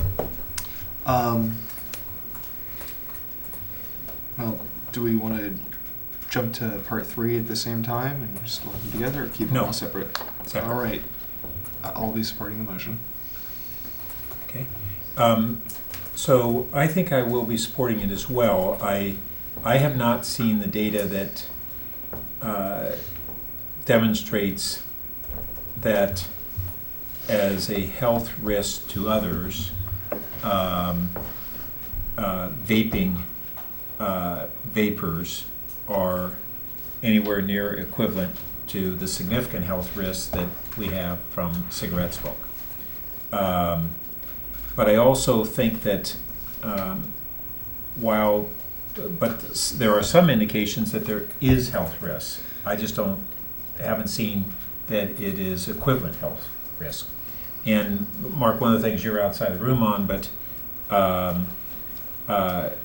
just a reminder that when in cigarette smoke, it is not nicotine that is the primary toxin. It's all of the other many harmful ingredients in cigarette smoke. And that's why nicotine gum and nicotine patches are all FDA approved with no harmful effects. And I don't use them. Just this is what health studies have demonstrated for some time, and I want to make sure that we just don't leap into equating nicotine with the harmful effects of cigarette smoke. But there are studies that are indicating that vaping is not harmless. And so by restricting it in the ways in kind of these public areas that we do cigarette smoke, I don't think we're risking something too onerous. That includes all areas of parks, right? Yes. So I guess I would like it that we could do it at the end here. Maybe look at whether we want to have a revisit on designated areas in parks so that we don't have another thing that we just invade our sidewalks with by restricting that. But that can be a separate direction to staff on this return, perhaps, when this comes back to us. So I will support this motion. And I guess no other comments. All in favor? Aye. That passes unanimously. So this would be, staff would be returning with an ordinance reflecting that. Great. Correct. Final item, which is restrictions of sales of tobacco products. And who would like to kick off? Tom? Yes, I've been kicking it off here. So I wasn't here for the previous two phases. Why the focus on pharmacies? Wasn't clear to me. It was because pharmacies are supposed to be places where people go to get things to be healthy, and tobacco is not something. We don't call them drugstores. Yeah. Well, it was something that San Francisco had done. So when we initially did benchmarking with other cities on their smoking ordinances, it was just an idea that was brought forward, and policy and services discussed it. So the proposal from staff here is that we would license other retailers but ban pharmacies. And under our current regulation, we banned pharmacies from cigarettes. No, we did not yet restrict any sales. Okay. So this is a new area. And so Okay, the so options right are- here, the committee moved to ban pharmacies, however, they haven't been pursued. So in the staff report here, it says policy and services moved to ban the sale of tobacco products in pharmacies, however, due to staffing resources, such restrictions were not pursued. So does it mean it was approved by council, or just policy and services? Just policy and services. And it didn't go anywhere? Yeah. Okay. And so the options, like Phil said before, is either we come back with an ordinance just banning it in pharmacies, or we use the tool of tobacco retailer licensing. Okay. Which could then, you could adapt it. Okay, so let's talk about licensing. Because the recommendation here said ban pharmacies and license, but I'm curious how we measure the illegal sales to minors at 15%. County Do survey. you want to speak to that? It's basically minor decoys are being sent by the county, and then some businesses sell to them and others don't. Okay. Can I, sorry to interrupt, I hate to do that, but what does that mean? What, sorry, what is there's a 15% illegal sale rate to minors? Does that mean that 15% of minors that try to buy? 15% of businesses that sell tobacco have sold to minors. Okay, thank you. Oh, that's different from 15% of the time that... Yeah, sorry, that wasn't clear. Yeah. Got it, okay. So we have 33 businesses, 34? We now have 32. 32. But 33 at the time. So 15% of those, according to the county work, have sold to minors. So the idea behind retail licensing is it's an enforcement mechanism, and you said it will be self-funded. How much staff would be needed to enforce it? So we can design it any way we want. We have already applied for a grant from the county to help us with tobacco control. There will be more grant money available in the fall. This grant money can be used for hiring staff to set up a program like that, or a consultant. I don't know that there would be ongoing implementation money available, but once we have it set up with a fee that is collected annually, it should be self-funding if designed correctly. So like are we talking about 1 FTE, or do we know? I'm not sure. That's something we would have to bring back. And do we know what a typical license fee is in other cities? Yes, it's around $300 or more or less, depending on what their cost recovery rates are and whether they have other fees they already collect. So some cities that have health departments, they might have other funds already invested in tobacco control, and then their fees are lower. So it depends. But from what I've seen, around $300, $350. Okay. I guess the other option you threw out was banning it within so many feet from a school, but then that doesn't provide the funds to do enforcement. Well, Well, the problem is that half of our current tobacco retailers are located within 1,000 feet of our schools, but the licensing program would permit us then to say no new ones could locate in such areas. But the already existing businesses could be grandfathered. So just the fact that are you proposing that we would have a licensing program and additional restrictions? The only additional restriction we were suggesting was banning it in pharmacies. Okay. At this Sale time, in but you could pharmacies. choose whatever you want. The dilemma we ran into, the 1,000 feet thing didn't seem right, but you could cut that in half, or you could cut it in a quarter. Okay. So generally, so I'm still not sure why we'd single out pharmacies, but I think I like the idea of the licensing and having that be self-funded. I would just apply it to everybody, including pharmacies, I think. But again, I'd like to hear what everybody else has to say. So I apologize. I was in my own head and missed all of a sudden I heard 1 FTE. Was that? I was just asking, so the idea is we would have this licensing fee, and it would fund the program, and I didn't know how fleshed out it was, how many people that would be to run the program. And the answer was what? They don't know yet. We don't know. It's not going to be a full answer. Well, that's what I just heard that and was like, just to be clear, there was no estimate or expectation that an FTE would be involved. Perfect. Because it doesn't sound like the fee would cover that either. Well, if it was $300, you could rate, and we had all of those 33 facilities, that's on the order of $100,000. So it's not. I got 9,000. Oh, I'm sorry. I was in the wrong order of magnitude. So we might have to. We're going to have to revisit this minimum wage ordinance that we. Sorry about that earlier. Okay, so.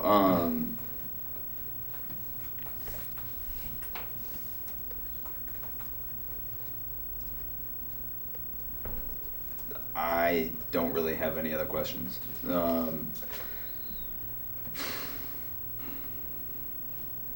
Okay, Corey? Yeah. Go and comments. Yeah. Okay. Sorry, questions or comments at this point? Either. Okay. I think my thinking is in line with Tom's. I think we should have a tobacco retailer licensing program. I think it should apply the same to drugstores, liquor stores, pharmacies, gas stations.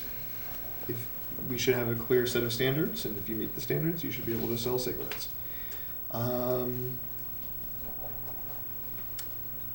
As far as distance from a school, I'd say it's kind of an arbitrary number, but 1,000 feet sounds okay to me. And if that means that half of the current tobacco sellers in Palo Alto would no longer be able to, I guess there are a couple of options there. One is half of them aren't able to anymore, and that raises the question about whether that opens up us to risk is that a taking, or do we have to amortize it, or what? Or we grandfather in those that are within that distance. So actually that's a question for city attorney. Could we tell those 15 or so or 16 you can't sell tobacco anymore? So without a license? Basically, could we tell them you're not going to qualify for a license, and therefore because of their adjacency, because of their adjacency to a school, if we chose not to allow for grandfathering. Right. I'd have to do some legal research. I mean, certainly I think there'd be some legal risk. Grandfathering would meet constitutional standards, so that's certainly an option. Okay, so I guess when once we make a motion and it comes back, my recommendation would be that we have those options with that information to help make a more informed decision about proximity to schools. If there's not a legal risk or cost to the city, I'd be fine with just saying they can't sell tobacco that close to a school, and if we have to grandfather them in, then we grandfather them in. Those are my thoughts. Okay, so first let me ask about the enforcement. If we I favor the licensing. But we have, right now, for instance, we have alcohol sales, and sellers of alcohol are very diligent on checking IDs because it jeopardizes their license. This would be a similar circumstance. But what happens if they encounter false licenses? And same thing right now in the county cigarette surveys. If somebody comes in and a kid goes in and isn't ID'd, that's one thing. If they're ID'd and they give a false license, is that the same ding on the seller? So how is that viewed? Do you know? Yeah. Sorry.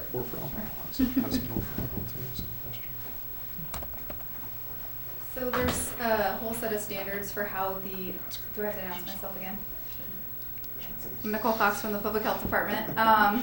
And to your point, the survey that was done was actually conducted by the police department. So the enforcement agency abides by a set of standards when they go into a store.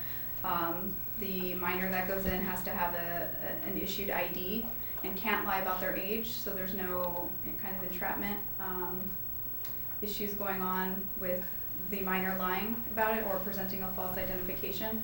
So typically what we do at the county with our sheriff's office is they have the set standard procedures that their enforcement officials are trained on, the minor are trained on, and so it's complying with state standards. And so I get it now that you're not entrapping, but that doesn't get to the dilemma of how would we address an issue if sales went and we found out that sales went to a minor who used a false ID.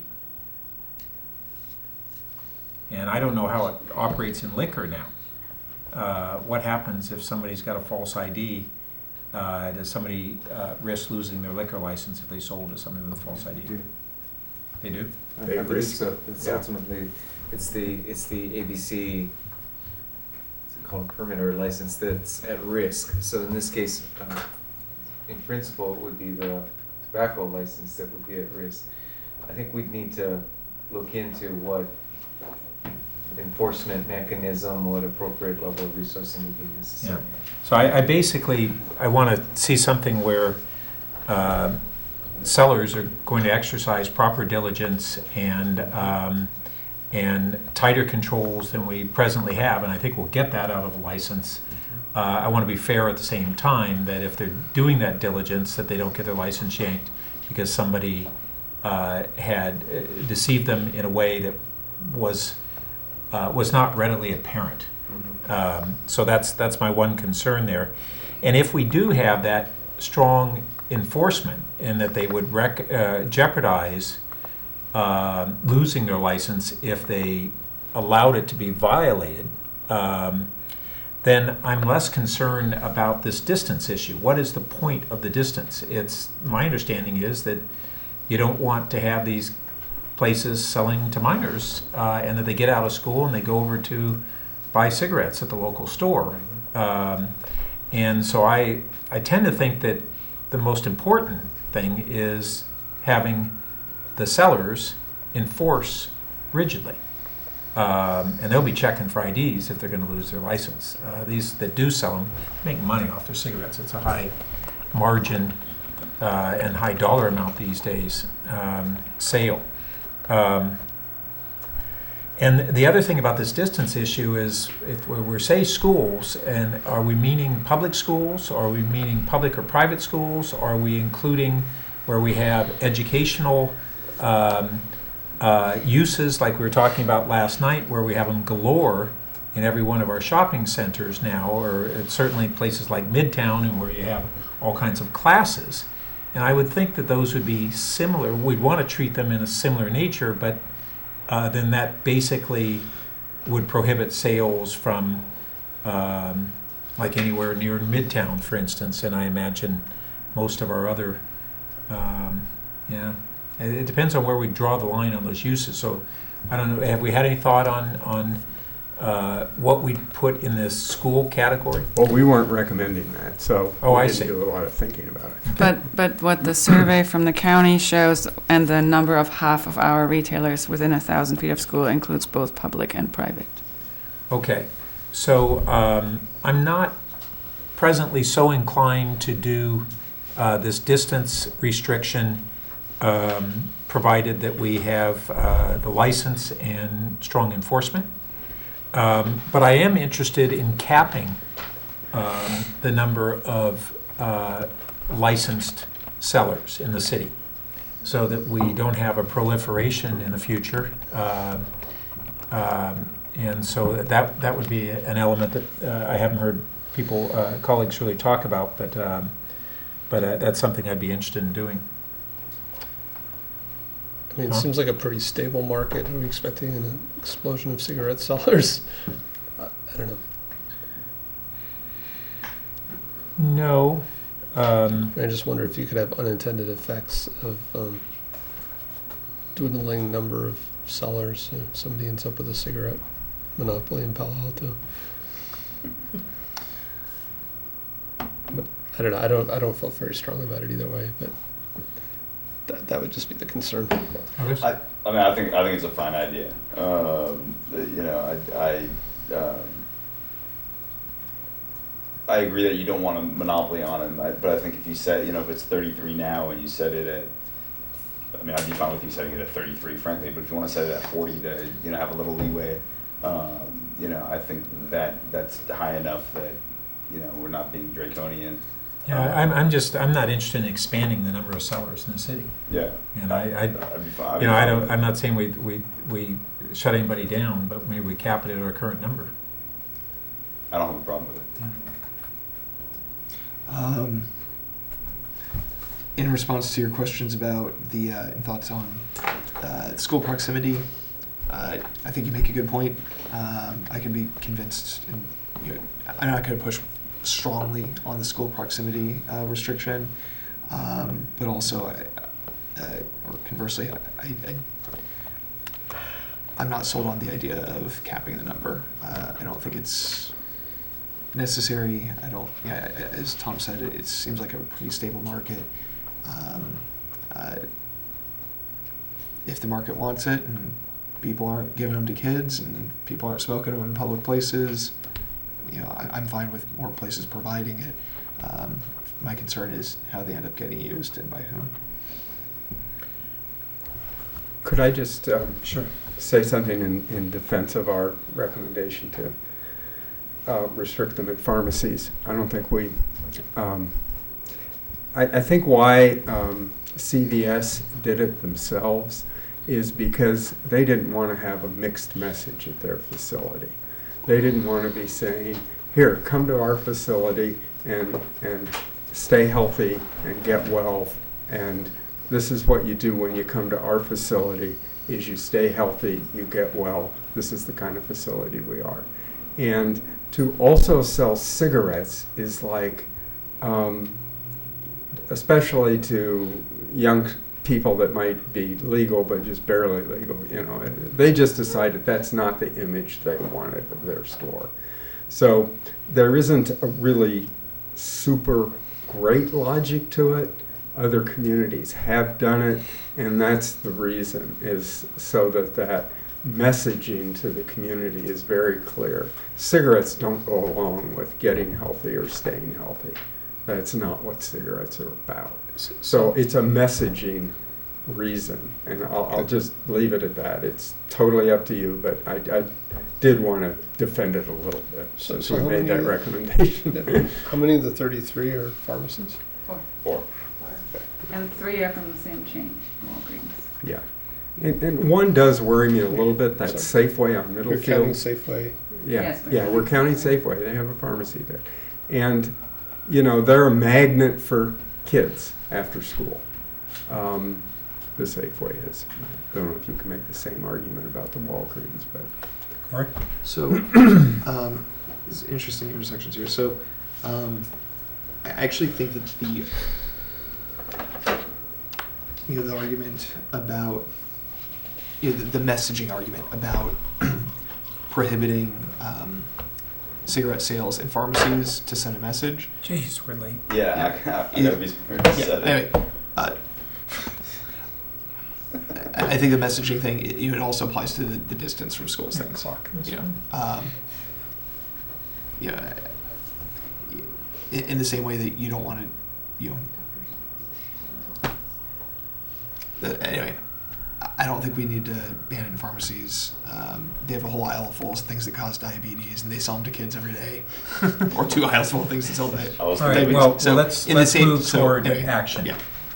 Because Great. without a clock in this room, I did not realize we're at 11 o'clock.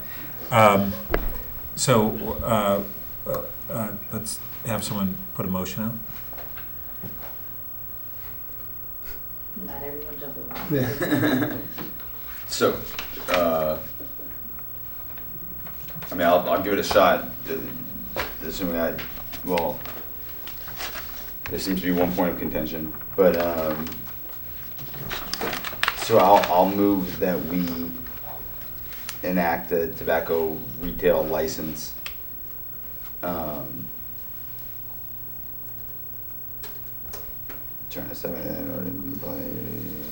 retail license.